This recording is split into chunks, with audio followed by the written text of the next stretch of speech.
السلام علیکم ورحمۃ اللہ وبرکاتہ۔ تیسرا پارہ شروع کرتی ہوں اللہ کے نام سے جو بے انتہا مہربان نہایت رحم فرمانے والا ہے۔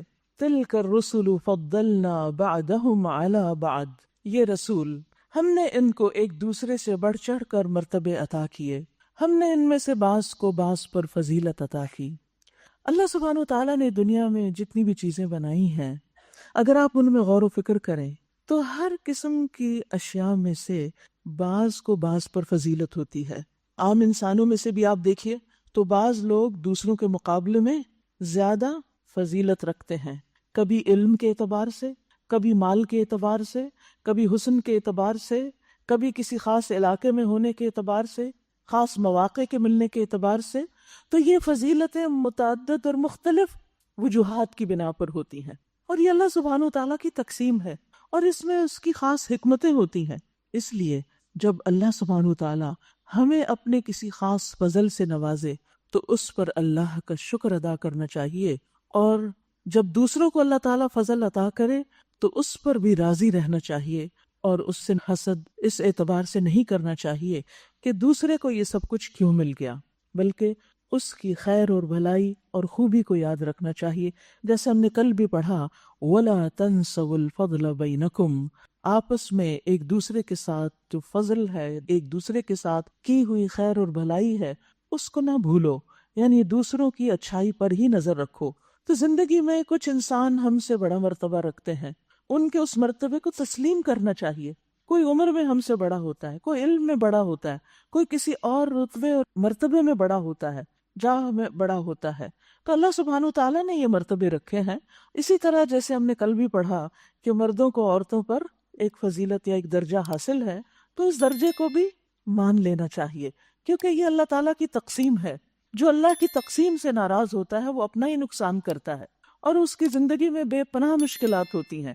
جب ہم اللہ سبحانہ وتعالیٰ کے فیصلوں کو قبول کر لیتے ہیں اور ہر ایک کے مقام اور درجے کو قبول کر لیتے ہیں اور اس کے مطابق اس کو عزت اور رسپیکٹ دیتے ہیں، اسے ایکسیپٹ کر لیتے ہیں، تو اس سے ہماری اپنی ہی زندگی میں خیر و بھلائی ہوتی ہے، ہمارے اپنے ہی دل کو سکون اور قرار نصیب ہوتا ہے۔ اسی طرح ہم باقی چیزوں میں بھی دیکھتے ہیں، مثلا کتابوں میں سے قرآن مجید کو باقی تمام آسمانی کتابوں پر فضیلت حاصل ہے۔ اسی طرح راتوں میں سے سب سے زیادہ فضیلت والی رات کون سی ہے؟ لیلۃ القدر۔ دنوں میں سے فضیلت والا دن کون سا ہے؟ جمعۃ المبارک۔ اسی طرح مہینوں میں سے فضیلت والا مہینہ رمضان المبارک۔ تو عام زندگی میں بھی آپ دیکھیں گے کہ یہ درجوں کی تقسیم اللہ نے کی ہے، بعض چیزوں کو بعض پر فضیلت دی ہے۔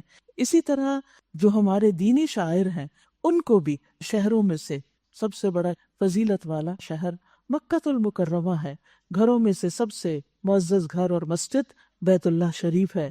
تو ان جگہوں کی حرمت، ان شاعر کی حرمت اور ان کے مقام کو تسلیم کرنا یہ ہمارے ہی فائدے میں ہے۔ اسی طرح رسولوں کا معاملہ ہے، رسولوں کے بعد اسی طرح علماء دین کا معاملہ بھی ہوتا ہے۔ وَفَوْقَ كُلِّ ذِي عِلْمٍ عَلِيمٍ، ہر علم والے کے اوپر ایک اور علم والا ہوتا ہے۔ تو اس لیے اگر اللہ نے کسی کو ہم سے زیادہ علم دے رکھا ہے تو اس سے حسد نہیں کرنا چاہیے، بلکہ ہمیں بھی علم کو مزید بڑھانے کا شوق ہونا چاہیے۔ اسی طرح اللہ سبحانہ وتعالیٰ نے جس چیز کا یہاں پر ذکر کیا وہ یہ کہ ہم نے بعض رسولوں کو بعض پر فضیلت عطا کی، یعنی انہیں خاص خصوصیات سے نوازا۔ ان میں سے کوئی ایسا تھا جس سے اللہ تعالیٰ خود ہم کلام ہوئے، جیسے موسیٰ علیہ السلام اور رسول اللہ صلی اللہ علیہ وسلم سے معراج کے موقع پر اللہ تعالیٰ نے کلام فرمایا۔ کسی کو اس نے دوسری حیثیتوں سے بلند درجے دیے، اور آخر میں عیسیٰ ابن مریم کو روشن نشانیاں عطا کی اور روح پاک سے اس کی مدد کی۔ اگر اللہ چاہتا تو ممکن نہ تھا کہ ان رسولوں کے بعد جو لوگ روشن نشانیاں دیکھ چکے تھے وہ آپس میں لڑتے۔ تو بات یہ ہے کہ ہمیں تمام پیغمبروں کا احترام کرنا چاہیے، نبی صلی اللہ علیہ وسلم نے ہمیں یہی سکھایا ہے۔ لیکن عموماً انسانوں کے اندر کیا ہوتا ہے کہ جو جس کو اپنا لیڈر مانتا ہے، بڑا مانتا ہے، پھر اس کی محبت اور عقیدت میں دوسروں کے بارے میں جھگڑنا شروع کر دیتا ہے یا دوسروں کے مقام کو گرانے کی کوشش کرتا ہے۔ ہمیں اس چیز سے روکا گیا ہے۔ بحیثیت امت مسلمہ ہمیں پچھلی کتابوں پر بھی ایمان لانے کا حکم ہے، ہمیں تمام رسولوں پر ایمان لانے کا حکم ہے، اور ان کی جو خاص خاص خصوصیات ہیں ان کو بھی تسلیم کرنے کی ہمیں تاکید کی گئی ہے، تلقین کی گئی ہے، اور یہی ہمارا طرز عمل ہونا چاہیے۔ اور کسی کو دوسرے پر فضیلت دینے کا مطلب بعض اوقات یہ نہیں ہوتا کہ جس پہ فضیلت دی جا رہی ہے اس میں کوئی خیر و خوبی نہیں، اس کے اندر اپنی کوئی خاص خصوصیت ہوتی ہے، وہ اس خصوصیت کی بنا پر دوسرے سے ممتاز ہوتا ہے۔ تو ہر ایک کو اس کے مقام پر رکھنا ہی عدل و انصاف کی بات ہے۔ ان باتوں کو، ان فضیلتوں کو جھگڑے کی جگہ نہیں بنا لینا چاہیے، ان کی بنا پر آپس میں نہیں جھگڑنا چاہیے، یا فالوورز کو نہیں جھگڑنا چاہیے۔ یہ صرف ان کی خاص خصوصیت کو بتا کر دوسروں کو نیچا نہیں کرنا چاہیے۔ پھر فرمایا کہ اگر اللہ چاہتا تو ممکن نہ تھا کہ ان رسولوں کے بعد جو لوگ نشانیاں دیکھ چکے تھے وہ آپس میں لڑتے، مگر اللہ کی مشیت یہ نہیں تھی کہ وہ لوگوں کو جبراً اختلاف سے روکے۔ یعنی بعض اوقات ایک ہی پیغمبر کے فالوورز آپس میں بھی گروہ بندیاں کر لیتے ہیں اور آپس میں بھی جھگڑنے لگتے ہیں۔ جیسے آج آپ دیکھیے، ہم مسلمانوں کے اندر جتنے بھی گروہ، جتنے بھی فرقے ہیں، وہ سب کے سب اللہ تعالیٰ کو مانتے ہیں، رسول اللہ صلی اللہ علیہ وسلم کو مانتے ہیں، ان سے محبت کرتے ہیں، لیکن آپس میں جھگڑتے ہیں۔ تو اللہ سبحانہ وتعالیٰ چاہتے تو زبردستی اس اختلاف کو ختم کر دیتے، لیکن اللہ نے ایسا نہیں کیا، لوگوں کو آزادی دی ہے، اور یہی آزادی ان کا امتحان بن گئی ہے۔ اس وجہ سے انہوں نے باہم اختلاف کیا، یعنی اس آزادی کو استعمال کرتے ہوئے پھر کوئی ایمان لایا اور کسی نے کفر کیا۔ ہاں، اللہ چاہتا تو وہ ہرگز نہ لڑتے، مگر اللہ جو چاہتا ہے کرتا ہے۔ یعنی اللہ سبحانہ تعالیٰ کی مشیت یہی ہے کہ لوگوں کو اپنی رائے کے اظہار کا موقع دیا جائے اور انہیں اچھے برے کا فرق بتا کر پھر دیکھا جائے کہ وہ کرتے کیا ہیں۔ کسی بھی معاملے میں جھگڑا ناپسندیدہ چیز ہے، لیکن یاد رکھیے دین کے معاملے میں جھگڑا دین کی جڑ مونڈ دیتا ہے اور اس میں کوئی خیر نہیں ہوتی۔ دینی معاملات میں بھی آپ دیکھیے، خصوصاً فقہی معاملات میں لوگوں کے درمیان اختلافات ہوتے ہیں، اور وہ نقطہ نظر کے فرق سے بعض اوقات سمجھ کا لیول فرق ہوتا ہے اس بنا پر۔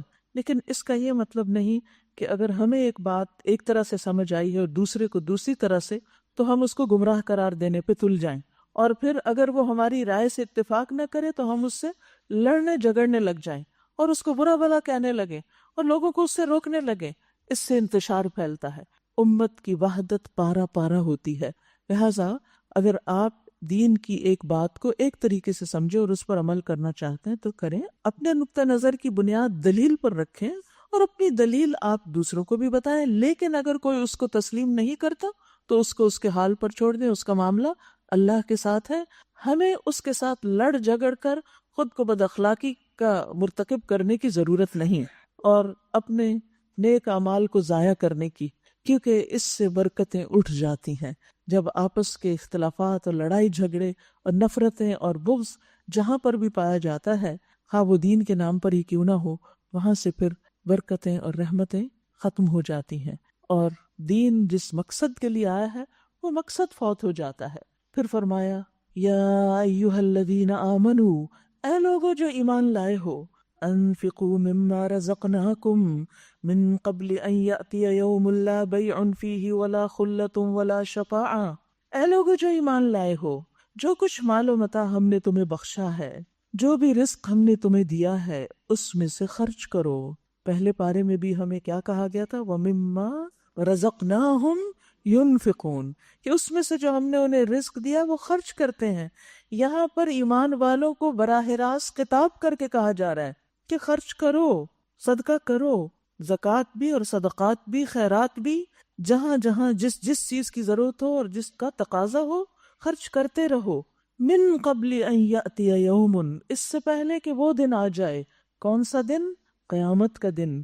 کیسا ہے وہ دن؟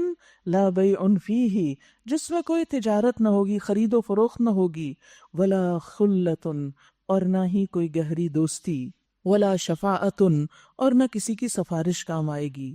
یعنی دنیا میں جب انسان کسی مصیبت میں پڑتا ہے، کسی مصیبت کا شکار ہوتا ہے، تو پھر انسان کو یا تو اس کا مال کام آتا ہے، مال سے فائدہ پہنچتا ہے، جو اس نے تجارت کی ہوتی ہے اس سے جو اس کو فائدے حاصل ہوتے ہیں یا اس کے کانٹیکٹس ہوتے ہیں، وہ ساتھی دوست مل جل کر اس کو بچاتے ہیں۔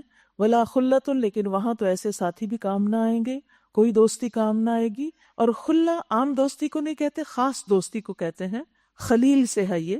ولا شفاعت، اور نہ ہی کوئی سفارش کام آئے گی۔ کیونکہ دنیا میں جب انسان مشکل میں گرفتار ہوتا ہے تو پھر بڑوں کی سفارش کرواتا ہے، تو وہاں کوئی بڑا کسی کے کام نہیں آئے گا۔ والکافرون هم الظالمون، اور انکار کرنے والے ہی دراصل ظالم ہیں۔ یہ نہیں کہا گیا جو ظالم ہے وہ کافر ہیں، فرمایا جو انکار کرنے والے ہوتے ہیں وہی ظلم کرتے ہیں۔ انکار کس چیز کا؟ کفر دو طرح کا ہوتا ہے، ایک کفر اکبر اور ایک کفر اصغر۔ کفر اکبر کیا ہے؟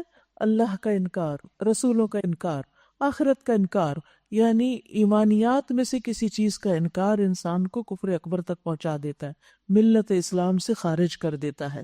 لیکن بعض اوقات یہ انکار اطاعت میں بھی ہوتا ہے کہ اللہ کی بات ماننے سے انکار۔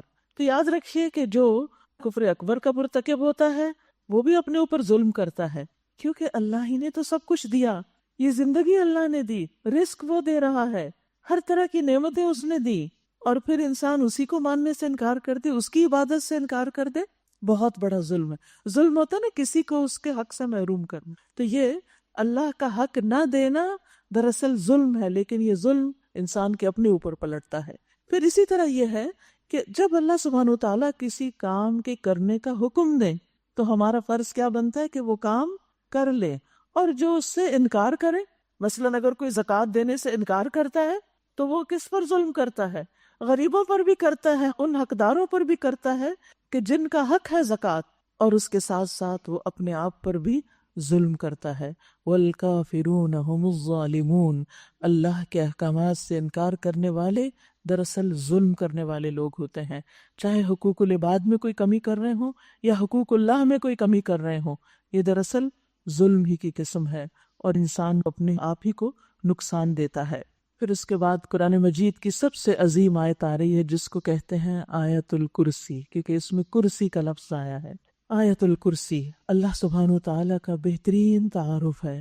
اللہ لا الہ الا هو الحی القیوم لا تأخذہ سنۃ ولا نوم لہ ما فی السماوات وما فی الارض من ذا الذی یشفع عنده الا بإذنہ يعلم ما بين أيديهم وما خلفهم ولا يحيطون بشيء من علمه إلا بما شاء وسع كرسيه السماوات والأرض ولا يؤوده حفظهما وهو العلي العظيم۔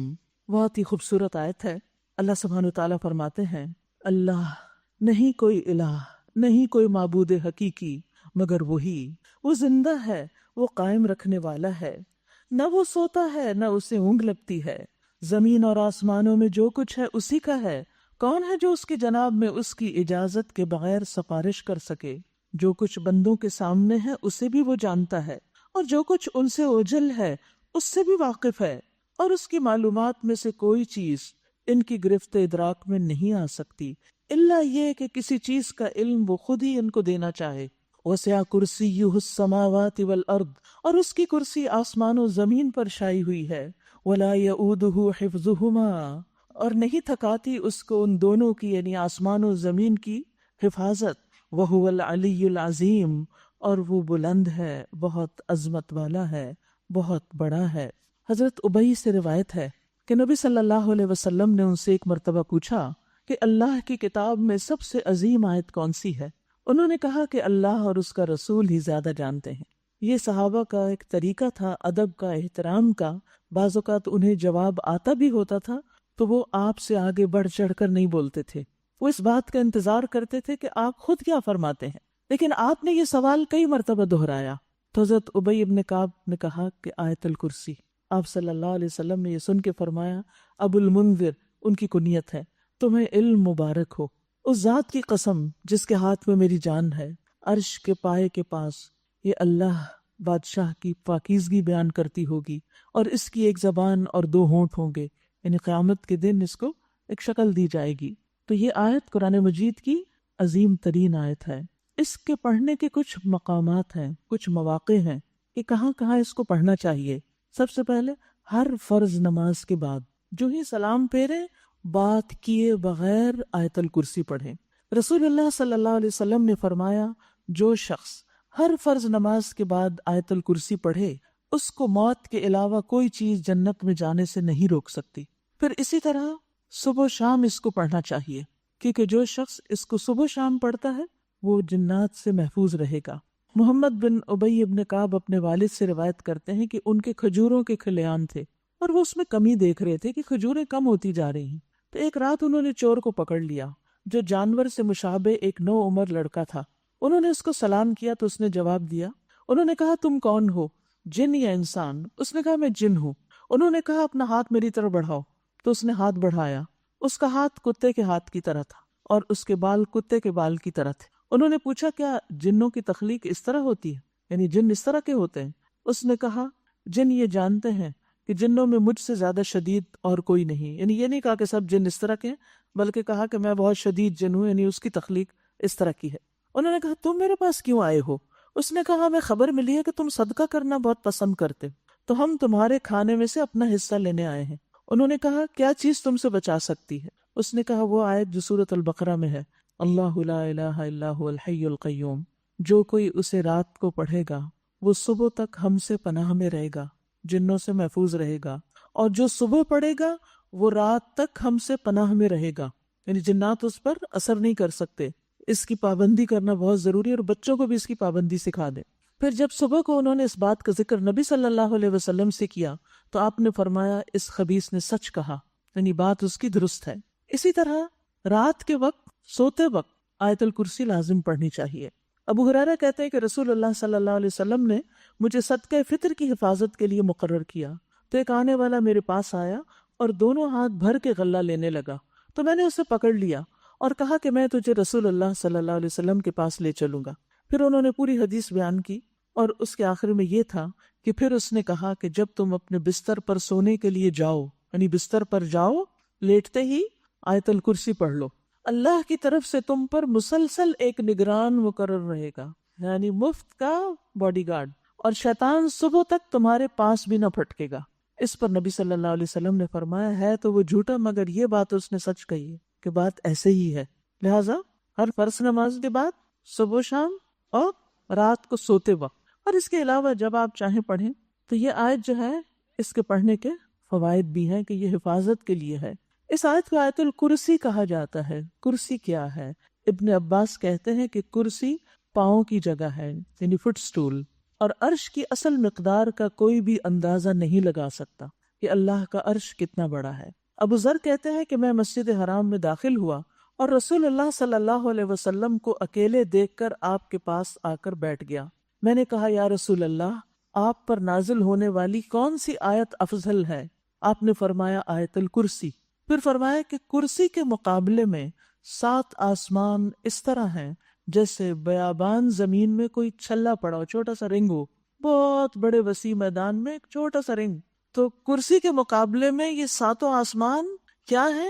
چھوٹا سا رنگ۔ یعنی آپ دیکھیں نا گیلیکسیز کی جو موومنٹ ہوتی ہے وہ یوں لگتا ہے جیسے ایک رنگ بن گیا ہو۔ تو آپ دیکھیے کہ ملینز اینڈ ٹریلینز تو گیلیکسیز ہی ہیں، اور یہ صرف نون اسکائی جو ہے ہمارا، اس سے نیچے نیچے یہ سب کچھ ہے۔ باقی ایک آسمان سے دوسرے آسمان کے پیچھے کیسی کیسی مخلوق ہے، کیا کچھ ہے، وہ تو اللہ ہی جانتا ہے۔ لیکن یہ سب مل کر بھی اس کرسی کے سامنے بس ایسے ہی ہے جیسے، یعنی وسع کرسی السماوات والارض، کی اس کرسی نے آسمانوں زمین کو گھیر رکھا ہے، اور آسمان زمین اس کے سامنے بالکل ایک چھوٹی سی چیز ہے۔ وہ کرسی کتنی بڑی ہوگی؟ اور پھر عرش کے مقابلے میں کرسی اسی طرح بہت چھوٹی ہے، تو وہ عرش کتنا بڑا ہوگا، اور اس عرش کا رب کتنا بڑا ہے، اس کی عظمت کا تو آپ اندازہ ہی نہیں کر سکتے۔ تو اس میں اللہ سبحانہ وتعالیٰ کی سب سے پہلے الہ ہونے کی بات ہے کہ وہی معبود ہے، پھر وہ زندہ ہے ہمیشہ سے اور ہمیشہ زندہ رہے گا، القیوم، ہر چیز کو قائم رکھنے والا، اس کی حفاظت کرنے والا، اس کو چلانے والا۔ اس کو نیند نہیں آتی، وہ سوتا نہیں، نیند تو دور کی بات، اونگ بھی نہیں لگتی، وہ ہر چیز کا مالک ہے، سبحان اللہ، لہو ما فی السماوات و ما فی الارض، ہر چیز اس کے ہاتھ میں ہے، اس کے کنٹرول میں، اس کی ملکیت میں۔ لہٰذا آپ کو کچھ بھی چاہیے تو کس سے مانگے؟ جس کے پاس سارے خزانوں کی کنجیاں ہیں۔ لیکن ہم انسانوں سے امید زیادہ رکھتے ہیں اور اصل مالک کی طرف کم ہی رجوع کرتے ہیں۔ جب بھی اللہ سے کچھ مانگے تو یہ کہہ کے مانگے کہ اللہ آپ تو اس کے مالک ہیں، یہ تو آپ ہی کی چیز ہے، اور آپ جو چاہیں کر بھی سکتے ہیں، تو میں آپ سے اس کا سوال کرتی، آپ کے لیے دینا کچھ مشکل نہیں، اور اصرار سے مانگے یہ نہیں کہ ہاں بس ایک خواہش ہے کچھ مانگ لے اور پھر اس کے بعد بس ایک آدھ دفعہ مانگ کے پھر بھول جائیں. نہیں، لہو ما فی السماوات و ما فی الارض، کوئی ایک چیز بھی اس کے اختیار سے، اس کی قدرت اور ملکیت سے باہر نہیں. من ذا الذی یشفع عنده الا باذنہ، اس کی جناب میں اس کی اجازت کے بغیر سفارش کون کر سکتا؟ کون ہے جو کر سکے؟ کسی کو دم مارنے کی اجازت نہیں، مگر جس کو وہ اجازت دے وہ سفارش کرے گا. تو سفارش برحق ہے لیکن ہر ایک کے لیے نہیں. اور اس کے علم کی وسعتیں کیا ہے؟ یعلم ما بین ایدیہم وما خلفہم، وہ جانتا ہے جو لوگوں کے سامنے ہے اور جو ان کے پیچھے. سامنے کیا ہے؟ یہ دنیا، اور پیچھے کیا ہے؟ آخرت. آخرت میں کس کا کیا ٹھکانہ ہے اللہ کو پتا ہے، یہ اس کے علم میں ہے. ہمیں نہیں پتا کہ ہمارے ساتھ کیا ہوگا اور ہم کہاں جائیں گے، لیکن اس کے علم میں ہے. اور باقی بھی تمام چیزوں کا علم، وَلَا يُحِيطُونَ بِشَيْءٍ مِّنْ عِلْمِهِ إِلَّا بِمَا شَاءَ، اور وہ اس کے علم کا احاطہ کر ہی نہیں سکتے مگر جو وہ چاہے. چھوٹی سی چھوٹی چیز کے بارے میں بھی کسی انسان کا، کسی مخلوق کا علم پرفیکٹ نہیں. انسانی جسم کی سب سے چھوٹی اکائی سیل، انسان خود اعتراف کر رہا ہے کہ ابھی تو وہ ایک سیل کو بھی پوری طرح نہیں جان سکا. کہاں پوری باڈی کو جاننا کہ یہ کس طرح کام کرتی ہے. آج تک جتنی بھی ریسرچز ہو چکی ہیں، جتنا بھی انسان نے علم حاصل کیا ہے، وہ اللہ کے علم کے مقابلے میں بہت چھوٹا اور بہت کم ہے. بس انسان علم کی صرف اس حد تک جا سکتا ہے جہاں تک اللہ چاہتا ہے. تو علم بھی اللہ کے ہاتھ میں ہے، لہٰذا وہ بھی اسی سے مانگنا چاہیے، رب زدنی علما، کہ اللہ میرے علم کو زیادہ کر دے، کیونکہ علم اس کا ہے، علم وہ دیتا ہے. اور پھر وسع کرسیہ السماوات والارض، اس کی کرسی آسمان و زمین کو گھیرے ہوئے ہے. ولا یؤودہ حفظہما، اور آسمان و زمین کی حفاظت اس کو تھکاتی نہیں. وہو العلی العظیم، اور وہ بہت بلند ہے. العلی علو سے ہے، یعنی علو ذات بھی ہے، وہ عرش پر ہے، ساری مخلوقات سے اوپر. اور اس لیے یہ کہنا کہ اللہ تعالیٰ ہر چیز کے اندر ہے، یہ غلط ہے، کیونکہ اللہ اپنے عرش پر ہی ہے اور وہی مقام اس کو زیب دیتا ہے. العظیم، بہت عظمت والا ہے کہ اس سے زیادہ عظیم اور کوئی بھی نہیں. لہٰذا ہمارے دل میں اسی کی محبت اور اسی پر اعتماد اور یقین اور توکل اور اسی کی بڑائی ہونی چاہیے. جب کسی بھی چیز کی بڑائی دل میں آنے لگے تو فوراً سوچیں کہ سب سے بڑی عظمت تو اللہ کی ہے. پھر فرمایا لا اکراہ فی الدین، دین کے معاملے میں کوئی زور زبردستی نہیں، صحیح بات غلط خیالات سے الگ کر دی گئی ہے. قد تبین الرشد من الغی، اب جو کوئی طاغوت کا انکار کر کے اللہ پر ایمان لے آیا، اس نے ایک ایسا مضبوط سہارا تھام لیا. یاد رکھیے، اللہ پر ایمان لانے والا بے سہارا نہیں ہوتا، اس کا سہارا اللہ ہوتا ہے، ایسا سہارا جو کبھی ٹوٹنے والا نہیں. دیکھیے، اللہ کے سوا جتنے سہارے ہیں سب عارضی ہیں، سب فانی ہیں، سب ساتھ چھوڑ دینے والے ہیں. لیکن جو اللہ پر ایمان لے آتا ہے وہ ایسا کڑا تھامتا ہے جو کبھی نہیں ٹوٹے گا، وہ سہارا کبھی بھی ختم نہیں ہوگا. اور اللہ جس کا سہارا اس نے لیا سب کچھ سننے اور جاننے والا ہے. اللہ ولی الذین آمنوا، ایسے ایمان لانے والوں کا اللہ دوست ہوتا ہے، اللہ ان کا ولی ہوتا ہے، ان کا ناصر و مددگار ہوتا ہے، ان سے محبت کرتا ہے، ان کے معاملات کو درست کر دیتا ہے، ان کے معاملات کی ذمہ داری اٹھاتا ہے. وہ ان کو اپنے علاوہ کسی اور کے حوالے نہیں کرتا، وہ ان کی ہدایت کا ذمہ دار ہوتا ہے، ان کے تمام کاموں کا. اللہ ولی الذین آمنوا، یہ ایمان کے فائدے ہیں، یہ ایمان کے ثمرات ہیں. اور سب سے بڑا فائدہ کیا ہے اللہ کی دوستی کا؟ یخرجہم من الظلمات الی النور، وہ انہیں اندھیروں سے روشنی کی طرف نکال لاتا ہے، اندھیروں سے روشنی کی طرف، یعنی ان کو ہدایت عطا کرتا ہے. اور اس سے بڑی فائدے کی چیز کیا ہو سکتی ہے؟ اندھیرے انسان کے لیے غم اور پریشانی کا باعث ہوتے ہیں، لیکن اللہ سبحانہ وتعالیٰ سے جو دوستی کر لیتا ہے اسے ہر معاملے میں رہنمائی مل جاتی ہے، اس کے لیے آسانی ہو جاتی ہے کہ مجھے کس طرف کو جانا ہے، اس کو روشنی نصیب ہو جاتی ہے. والذین کفروا اولیاؤہم الطاغوت، اور وہ لوگ جو کفر کی راہ اختیار کرتے ہیں ان کے حامی و مددگار طاغوت ہیں، وہ طاغوت انہیں روشنی سے تاریکیوں کی طرف کھینچ لے جاتے ہیں، یہ آگ میں جانے والے ہیں. اولئک اصحاب النار ہم فیہا خالدون، تو یہ اندھیروں میں رہنے والے، ان کا انجام کیا ہوگا؟ یہ آگ کے ساتھی ہیں جہاں وہ ہمیشہ رہیں گے۔ پھر اس کے بعد اللہ سبحانہ وتعالیٰ کچھ مثالوں سے یہ بات سمجھاتے ہیں کہ اللہ اپنے دوستوں کو کیسے ہدایت دیتا ہے، اور جو لوگ اندھیروں میں ہوتے ہیں وہ کس طرح ہدایت سے محروم رہتے ہیں۔ تو پہلی مثال، الم تر الی الذی حاج ابراہیم فی ربہ، کیا تم نے اس شخص کے حال پر غور نہیں کیا جس نے ابراہیم سے جھگڑا کیا؟ جھگڑا اس بات پر کہ ابراہیم کا رب کون ہے، اور اس بنا پر کہ اس شخص کو اللہ نے حکومت دے رکھی تھی۔ نمرود کی طرف اشارہ ہے جس نے ابراہیم علیہ السلام سے مناظرہ کیا۔ جب ابراہیم علیہ السلام نے کہا کہ میرا رب وہ ہے جس کے اختیار میں زندگی اور موت ہے، تو اس نے جواب دیا زندگی اور موت میرے اختیار میں ہے۔ یعنی نمرود اپنے آپ کو کیا سمجھتا تھا؟ خدا سمجھتا تھا، اور سمجھتا تھا کہ ہر چیز کا مالک میں ہوں۔ ابراہیم علیہ السلام نے مزید بحث نہیں کی، انہوں نے بات کا رخ پھیر دیا، کہا اچھا اللہ سورج کو مشرق سے نکالتا ہے، تو ذرا اسے مغرب سے نکال لا۔ یعنی اگر تم سمجھتے ہو کہ سارے اختیارات تمہارے ہاتھ میں ہیں تو پھر ذرا یہ تبدیلی کر کے دکھاؤ۔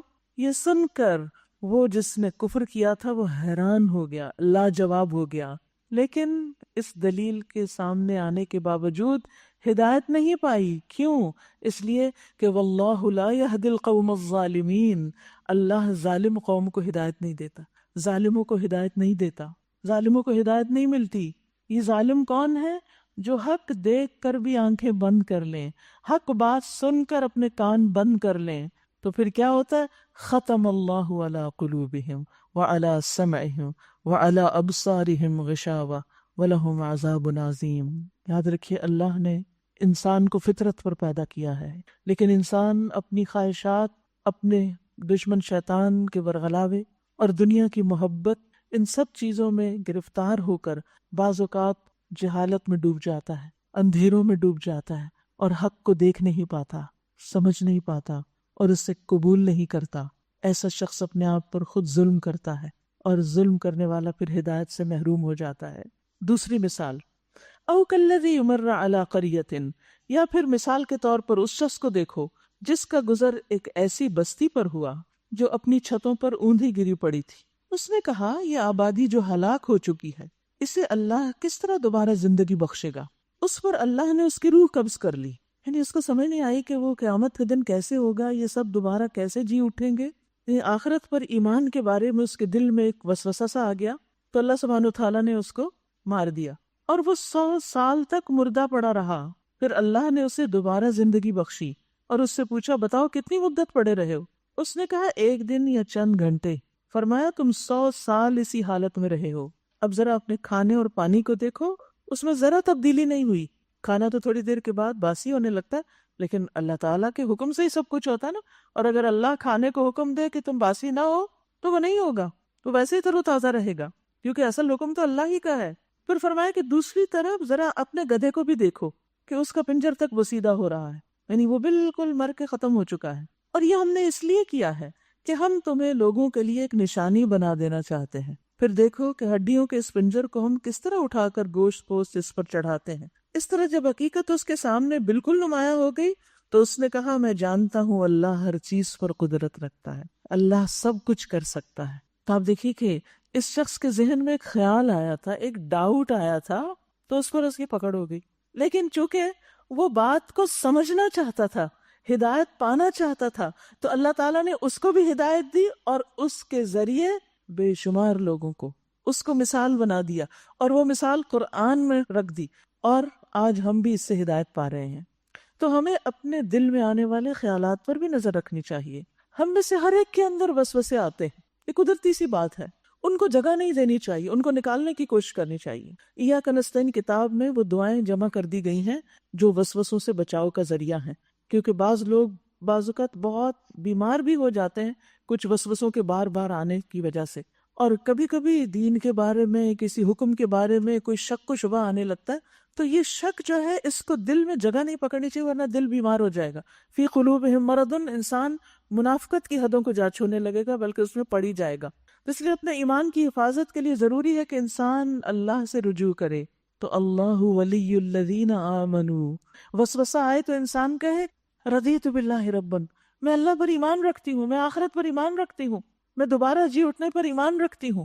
جس چیز کے بارے میں شک ہے اس کے اپوزٹ جا کر اپنے ایمان کا خوب تکرار کرے، اپنی زبان سے بول کر کہیں کہ میں ایمان رکھتی ہوں، مجھے شک نہیں، لیکن اے اللہ تو میرے اس شک کو دور کر دے. تو پھر اللہ ہاتھ پکڑ لیتا ہے. اللہ ولی الذین آمنوا، اللہ ایمان کو اور پختہ کر دیتا ہے. وسوسوں کے بعد جو ایمان ملتا ہے وہ کہیں زیادہ پختہ ہوتا ہے، وہ پھر بہترین یقین کے ساتھ انسان کو نصیب ہوتا ہے. نمرود کو ہدایت نہیں ملی لیکن اس شخص کو ہدایت مل گئی. اس نے کیا کہا؟ ان اللہ علی کل شیء قدیر. اللہ کے لیے کیا مشکل ہے؟ یاد رکھیے بہت سے وسوسے ہمارے کس قسم کے ہوتے ہیں؟ یہ کیسے ہو سکتا ہے، وہ کیسے ہو سکتا ہے. صرف ہم نہیں، بچے بھی یہی پوچھتے ہیں، اور بعض اوقات انہی باتوں سے بحثیں شروع ہو جاتی ہیں. کیا اللہ تعالیٰ کوئی ایسی چیز بنا سکتا ہے جس کو وہ خود بھی نہ اٹھا سکے؟ نعوذ باللہ. اس قسم کی باتیں اور سوال کرنے لگتے ہیں لوگ. ان اللہ علی کل شیء قدیر، اس کا بس یہی جواب ہے، اللہ ہر چیز پہ قادر ہے، اللہ سب کچھ کر سکتا ہے. وَإِذْ قَالَ إِبْرَاهِيمُ رَبِّ أَرِنِي كَيْفَ تُحْيِي الْمَوْتَى. ایک اور درجہ آگے ابراہیم جو اللہ کے دوست ہیں وہ بھی اپنے رب سے ایک سوال کرتے ہیں، کیف تحیی الموتى، آپ مردوں کو زندہ کیسے کریں گے؟ اللہ تعالیٰ فرماتے قال اولم تؤمن، ابراہیم تمہیں ایمان نہیں، یقین نہیں؟ قال بلا، کہا بالکل ہے، ولکن لیطمئن قلبی، لیکن اس لیے سوال کر رہا ہوں کہ میرا دل مطمئن ہو جائے. تو یاد رکھیے سوال کی نوعیت میں فرق ہوتا ہے، ایک ہی سوال ہوتا ہے، نیت کے فرق سے، مقصد کے فرق سے بات مختلف ہو جاتی ہے. ایک شخص وہی سوال اعتراض کے انداز میں کرتا ہے، انکار کے طور پہ کرتا ہے، سوال ہوتا ہے مطلوب انکار ہوتا ہے، اور ایک شخص اطمینان قلب کے لیے کرتا ہے. تو جو شخص اطمینان قلب کے لیے کرتا ہے اللہ اس کو جواب دیتا ہے. آج اللہ تعالیٰ ہم سے ڈائریکٹ تو بات نہیں کرتا، لیکن یہ کتاب پڑھے تو ہمیں بہت سے سوالوں کے جواب ملتے چلے جاتے ہیں. اور یہ بھی ایمان کے ساتھ ہے. جتنا ایمان مضبوط ہوگا اتنی ہی اللہ کی ولایت نصیب ہوگی، دوستی نصیب ہوگی، اللہ کی مدد حاصل ہوگی، اور ان سوالوں سے اور ان وسوسوں سے اور ان باتوں سے انسان اوپر اٹھ جائے گا. اور یہاں سے یہ بھی پتہ چلتا ہے کہ دین کے معاملے میں اطمینان قلب بھی ضروری ہے. تو بہت سے لوگ جو بعض اوقات کسی چیز کو نہیں جانتے وہ علماء سے آ کے سوال کرتے ہیں، تو سوال کرنے والے کے اندر بھی نیت یہ ہونی چاہیے کہ بات کو اور اچھی طرح وضاحت سے سمجھ لے، اور بتانے والے کو بھی صبر اور حوصلے سے جواب دینا چاہیے. قرآن مجید میں اللہ تعالیٰ نے نبی صلی اللہ علیہ وسلم کو حکم دیا وَأَمَّا السَّائِلَ فَلَا تَنْهَرْ، سوالی کو جھڑکے نہیں، ڈانٹے نہیں، اس سے ناراض نہیں ہو.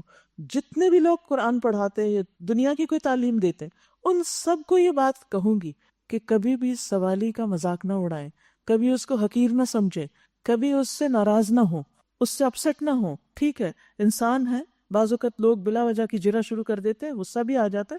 صبر پھر کس چیز کا نام ہے اگر آپ نے اس کو کنٹرول نہ کیا؟ کیونکہ اگر ایک شخص علم نہیں رکھتا اور وہ جاننا چاہتا ہے تو آپ اگر علم رکھتے ہیں تو آپ کا فرض ہے کہ اس کی تسلی کرائیں جتنا آپ کو علم ہے. اور باقی کے معاملے میں کیا کہیں گے؟ واللہ اعلم بالصواب، واللہ اعلم، اللہ کو زیادہ پتا ہے، مجھے تو بس اتنا ہی پتا ہے. اور اگر نہیں پتا تو کھلے دل سے کیا کہیں گے؟ لا ادری، مجھے تو نہیں پتا، میں نہیں جانتا. تو اللہ سبحانہ وتعالیٰ نے ان کے اطمینان کے لیے کیا کیا؟ قال فخذ اربعۃ من الطیر، فرمایا تم 4 پرندے لے لو اور ان کو اپنے سے مانوس کر لو، پھر ان کا ایک ایک جز ایک ایک پہاڑ پر رکھ دو، یعنی ان کو ذبح کرو، ان کا گوشت مکس کر کے الگ الگ پہاڑوں کی چوٹیوں پہ رکھو، پھر ان کو پکارو، وہ تیرے پاس دوڑے چلے آئیں گے. خوب جان لو وَعْلَمْ أَنَّ اللَّهَ عَزِيزٌ حَكِيمٌ، جان لو کہ اللہ زبردست ہے، غالب ہے، حکمت والا ہے، وہ سب کچھ کر سکتا ہے، اس کے لیے کچھ بھی مشکل نہیں. اور یہ بھی یاد رکھیے کہ پیغمبروں کا معاملہ عام انسانوں سے مختلف بھی ہوتا ہے. ان کو اللہ سبحانہ وتعالیٰ کچھ چیزوں کا براہ راست مشاہدہ کرواتے ہیں تاکہ ان کے علم یقینی میں خوب پختگی آ جائے، کیونکہ وہ لوگوں کو ہدایت دینے والے ہو. جو شخص کسی کی رہنمائی کر رہا ہو اگر وہ خود ڈاؤٹ فل ہو تو وہ کیسے رہنمائی کرے گا؟ مثلاً آپ جا رہے ہیں کسی سڑک پر اور کوئی آپ سے راستہ پوچھتا ہے کہ مارکیٹ کا راستہ کون سا ہے، اور آپ کو خود بھی نہیں پتا اور آپ بتانے کھڑے ہو جائیں گے تو کیا ہوگا؟ اس کو بھٹکا دیں گے. تو اسی لیے کہنا چاہیے لا ادری، مجھے معلوم نہیں. یہ نہیں سوچنا چاہیے کہ کیا کہے گا، اس کو یہ بھی نہیں پتا. کوئی بات نہیں، وہ کہہ کے سوچ کے چلا جائے گا، تھوڑی دیر کے بعد بھول جائے گا. لیکن ہم کسی جھوٹ کا ارتکاب تو نہیں کریں گے، کوئی غلط بیانی تو نہیں کریں گے. اور ہمارے دل پہ کوئی بوجھ تو نہیں رہ جائے گا. جب ہم کوئی غلط بات کسی سے کرتے ہیں تو یاد رکھیے جھوٹی بات کا بوجھ لازماً دل پہ پڑتا ہے. سیاہ نکتہ لگتا ہے، آپ اس سے بچ نہیں سکتے، وہ دل بوجھل ہوتا ہے. چاہے عام گفتگو میں آپ غلط بیانی کر جائیں، مبالغہ آرائی کریں، اس کے بعد دل خوش نہیں ہو سکتا. اور جس کا دل جتنا چمکتا ہے اس کو اس سیاہ نکتے کا اتنا ہی زیادہ احساس ہوتا ہے، وہ اور زیادہ کلیئرلی نظر آ رہا ہوتا ہے، حتیٰ کہ توبہ کر کر کے وہ اللہ سے درخواست کرتا ہے کہ اس کو مٹا دے اور دل پھر سے پورا روشن ہو جائے. تو بہرحال ان 3 واقعات سے پتہ چلتا ہے کہ اللہ کس کو ہدایت دیتا ہے اور کس کو ہدایت نہیں دیتا. بہت سے لوگ کہتے ہیں نا اللہ چاہے تو ہمیں بھی ہدایت مل جائے، وہی نہیں چاہتا، چاہتے ہم خود نہیں، اور الزام نعوذ باللہ اللہ سبحانہ تعالیٰ پہ رکھ دیتے ہیں. کسی بھی معاملے میں، دین کے کسی بھی حکم کے بارے میں اگر سمجھ میں نہیں آتی بات تو اللہ سے دعا کریں، سمجھنے کی کوشش کریں، سنجیدگی سے سوال کریں، ریسرچ کریں، ایک دم اس کا انکار نہیں کریں، بحث میں نہیں پڑیں. اللہ سبحانہ تعالیٰ راستے واضح کر دے گا اور اپنی رضا سے نوازے گا. دنیا میں بھی اطمینان قلب نصیب ہوگا. ابراہیم علیہ السلام نے کیا چاہا تھا؟ اطمینان قلب. دین کا علم، سوالوں کے صحیح جوابوں کا مل جانا انسان کے اطمینان قلب میں اضافہ کرتا ہے. لہٰذا اس علم کا حریص ہونا چاہیے انسان کو. پھر آگے کی کچھ آیات اب مال خرچ کرنے کے بارے میں ہیں. پارے کے شروع میں انفاق کی بات ہوئی، اب اس کو مزید واضح کیا جا رہا ہے. مثل الذین ينفقون اموالهم فی سبیل اللہ، جو لوگ اپنے مال اللہ کی راہ میں خرچ کرتے ہیں ان کے خرچ کی مثال ایسی ہے جیسے ایک دانہ بویا جائے اور اس سے 7 بالیاں نکلیں اور ہر بالی میں 100 دانے ہوں، تو ایک دانہ کتنا ہو گیا؟ ملٹیپلائی بائی 700، 700 بن گیا. ان لوگوں کی مثال جو اللہ کی راہ میں مال خرچ کرتے ہیں. فی سبیل اللہ، فی سبیل اللہ کیا ہوتا ہے؟ دین کے راستے میں خرچ کرنا، اللہ کے دین کو ترقی دینے کے لیے، اس کو آگے بڑھانے کے لیے. تو ایسا شخص جو اللہ کے راستے میں مال خرچ کرتا ہے اس کو 1 کا 10 گنا نہیں 700 گنا تک اجر ملتا ہے، اور یہ اس سے بھی زیادہ ہو سکتا ہے. اور اللہ جس کو چاہتا ہے، یعنی جس کے عمل کو چاہتا ہے اور بڑھا دیتا ہے، اس کے اجر و ثواب کو اور بڑھا دیتا ہے. واللہ یضاعف لمن یشاء. اور یہ کس طرح بڑھتا ہے؟ ہم سب چاہتے ہیں کہ کہیں بھی ہم مال انویسٹ کریں تو ہمیں زیادہ سے زیادہ پروفٹ ملے. دنیاوی اعتبار سے ہم یہی چاہتے ہیں نا، آخرت کے اعتبار سے بھی یہی ہماری سوچ ہونی چاہیے کہ ہم نے خرچ تو کیا ہے، ہم اللہ سے زیادہ بڑا اجر چاہتے ہیں. اور زیادہ بڑا اجر کیسے ملتا ہے؟ خرچ کرنے والے کے حال پر مبنی ہوتا ہے، اس کے اخلاص اور اس کے صدقہ کرنے کے مطابق، اس کی مقدار کے بھی مطابق. زیادہ کرو گے تو زیادہ اجر ملے گا، اخلاص زیادہ ہوگا تو اجر زیادہ ملے گا. پھر اسی طرح مال کس طرح کا آپ خرچ کر رہے ہیں، اگر وہ حلال ہے تو زیادہ اجر ملے گا، مشکوک ہے تو جتنا حلال کا ہوگا اس کا اجر ملے گا، باقی ریجیکٹ کر دیا جائے گا. حرام ہے تو فائدے کی بجائے الٹا گناہ بھی ہو سکتا ہے. اور پھر موقع محل کے مطابق کہ کہاں کس چیز کی کتنی ضرورت ہے. مثلاً ایک شخص بھوکا ہے اور آپ اسے کہتے ہیں یہ کپڑا لے لو مجھ سے، ٹھیک ہے، آپ اس کو ایک جوڑا دے رہے ہیں، اس کا بھی ثواب ملے گا، لیکن اگر آپ اس وقت اس کو کھانا کھلاتے تو کہیں زیادہ اجر و ثواب پاتے. پھر آپ دیکھیے کہ ایک عام لوگوں کو کھانا کھلانا ہے اور ایک شدید بھوکے انسان کو کھانا کھلانا ہے. ایک اس کو کھانا کھلانا ہے جو ہمیں بھی کھلاتا ہے، اور ایک اس کو کھانا کھلانا ہے جو ہمیں کھلا ہی نہیں سکتا. پھر اسی طرح ایک ہے اپنی جان پہچان والے کو دینا، اس کو دینا جس کو ہم پسند کرتے ہیں، اور ایک اس کو دینا جس کو ہم ناپسند کرتے ہیں، صرف اللہ کی خاطر دینا. اور اس کو دینا جس کو ہم جانتے ہی نہیں، ایک عام بھوکے کو دینا اور ایک اس شخص کو جو قحط زدہ ہے. تو ان سب مواقع کے فرق سے اجر و ثواب میں بھی فرق آ جاتا ہے، اور یہ سب اللہ کے اختیار میں ہے. واللہ یضاعف لمن یشاء. یاد رکھیے غزوہ تبوک کے موقع پر ایک مٹھی خرچ کرنے والا کھجوروں کی اللہ کی راہ میں دینے والا اس سارے مال دینے والوں سے آگے نکل گیا جن کے پاس بہت کچھ تھا، اور انہوں نے دیا. اس کے پاس بس اتنا ہی تھا. تو اس نسبت کا بھی اندازہ کیجئے کہ آپ کے پاس کتنا، اور اس میں سے آپ کیا خرچ کر رہے ہیں. ایک کے پاس ملینز ہے، اگر اس میں سے وہ 1 لاکھ دے دیتا ہے تو کوئی بڑی بات نہیں، لیکن جس کے پاس 1 لاکھ ہے اس میں سے اگر وہ 1000 دیتا ہے تو اس کے لیے بڑی بات ہو جاتی. تو یہ ساری کیلکولیشن تو صرف اللہ سبحانہ تعالیٰ ہی کر سکتا ہے. لیکن یہ یاد رکھیے کہ ہر نیکی کا اجر کم از کم 10 گنا تو ہے ہی، اور پھر 700 گنا تک بھی، جیسے اس مثال میں بتایا گیا. اللہ عز و جل فرماتا ہے جو شخص نیکی کا ایک عمل کرتا ہے تو اسے اس کے مثل 10 گنا زیادہ بدلہ ملے گا، اور میں اس میں مزید اضافہ بھی کر دوں گا، یعنی 10 گنا دوں گا یا اور اضافہ کر دوں گا، اور جو شخص گناہ کا ایک عمل کرتا ہے تو اس کا بدلہ اسی کے برابر ہوگا، یا میں اسے معاف بھی کر سکتا ہوں۔ اور پھر یاد رکھیے کہ صدقے کو اللہ سبحانہ تعالیٰ رکھ نہیں دیتے، اجر بھی دیتے اور اس کو بڑھاتے بھی ہیں۔ اللہ کے ہاں وہ پرورش پاتا ہے۔ رسول اللہ صلی اللہ علیہ وسلم نے فرمایا، جس نے پاک کمائی میں سے ایک کھجور کے برابر صدقہ کیا اور اللہ صرف پاک کمائی قبول کرتا ہے تو بے شک اللہ اس کو اپنے دائیں ہاتھ میں لیتا ہے، پھر اس کو صدقہ کرنے والے کے لیے پالتا ہے، جس طرح تم میں سے کوئی اپنے پچھیرے کو پالتا ہے، یہاں تک کہ وہ صدقہ پہاڑ کے برابر ہو جاتا ہے۔ ایک کھجور ملٹیپلائی ہوتی ہوتی گرو کرتی کرتی کرتی کرتی پہاڑ جتنی بن گئی، یعنی آخرت میں انسان جائے گا تو دی تو ایک کھجور تھی لیکن اجر پہاڑ جتنا وہاں اس کو ملے گا۔ لہٰذا ہمیں اللہ سے سودا کرنا چاہیے، اخلاص کے ساتھ اللہ کی خاطر اپنا مال خرچ کرنا چاہیے۔ پھر آپ دیکھیے کہ ہم اپنی ذاتی ضروریات میں بھی خرچ کرتے ہیں، اور کبھی اس طرح بھی خرچ کرتے ہیں کہ ہمیں کوئی مصیبت آئی ہوتی ہے تو اس کو ٹالنے کے لیے یا اپنی پروٹیکشن کے لیے خرچ کرتے ہیں۔ یہ سب بھی اچھی بات ہے، ضرور کرنا چاہیے، لیکن دین کے لیے خرچ کرنا۔ اب مثال کے طور پر آپ دیکھیے کہ جنہوں نے یہ بلڈنگ بنائی، جنہوں نے اس جگہ کو خریدا اور اس میں حصہ ڈالا، مجھے یاد ہے کہ اس وقت ایک مسلح کی قیمت ہم نے بانٹی تھی، نماز پڑھنے کی جگہ کی قیمت 25,000 تقریباً بنتی تھی، اور کچھ لوگوں نے اکیلے اور کچھ نے مل کر وہ سب خریدی، تو الحمدللہ وہ جگہ آ گئی، حالانکہ بہت مہنگی جگہ تھی۔ پھر اس کے بعد تعمیر کا مرحلہ آیا تو لوگوں نے اپنے زیورات ڈالے، کسی نے کچھ ڈالا، کسی نے کچھ، اور الحمدللہ اللہ نے ان سب کا دیا قبول کیا، تو آج ہم اس چھت کے نیچے بیٹھ کر اس زمین پر جو کسی نہ کسی کے حصے کی ہے نا، اس نے خریدی ہوئی ہے، وہ دنیا میں اس کے نام نہیں لگی لیکن اللہ کے ہاں اس کا ریکارڈ موجود کہ کون کس کے حصے پہ بیٹھ کے اس وقت قرآن سن رہا ہے اور یہ پڑھا جا رہا۔ تو یہ خرچ کرنا جو ہوتا ہے یہ فی سبیل اللہ ہوتا ہے۔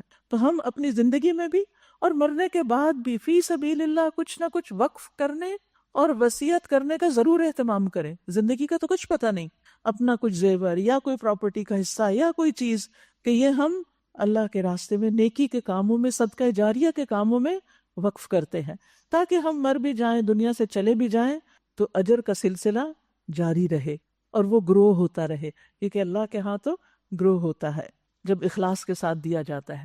فرمایا ثم لا يتبعون ما انفقوا منا ولا اذى، پھر یہ لوگ اپنے مال اللہ کی راہ میں خرچ کرتے اور خرچ کر کے احسان نہیں جتاتے اور نہ دکھ دیتے ہیں، یعنی باتیں نہیں بناتے اس پر، ان کا اجر ان کے رب کے پاس ہے اور ان کے لیے کسی رنج اور خوف کا موقع نہیں۔ ایسے لوگ رنج اور غم سے آزاد ہو جائیں گے۔ پھر اگر انسان خرچ کر کے دوسرے کو جتاتا رہتا ہے، ذلیل کرتا ہے، تو اس سے بہتر ہے کہ نہ کرے۔ فرمایا ایک میٹھا بول اور کسی ناگوار بات پر ذرا سی چشم پوشی اس خیرات سے بہتر ہے جس کے پیچھے دکھ ہو، یعنی دے کہ آپ لوگوں کو ذلیل کریں اور تنگ کریں۔ اللہ بے نیاز ہے اور بردباری اس کی صفت ہے، یعنی اللہ کو تمہارے صدقات نہیں چاہیے۔ اے ایمان لانے والو، اپنے صدقات کو احسان جتا کر اور دکھ دے کر اس شخص کی طرح خاک میں نہ ملا دو جو اپنا مال محض لوگوں کے دکھانے کو خرچ کرتا ہے اور نہ اللہ پر ایمان رکھتا ہے اور نہ آخرت پر۔ یعنی کچھ لوگ صرف وہاں دیتے ہیں جہاں ان کی شہرت ہو، جہاں ان کا نام کسی تختی پر لکھا جائے، جہاں وہ لوگوں کو بتا سکیں کہ ہم نے یہاں اتنا اور اتنا خرچ کیا ہے۔ تو دکھاوا کرنا جو ہے وہ اجر کو برباد کر دیتا ہے۔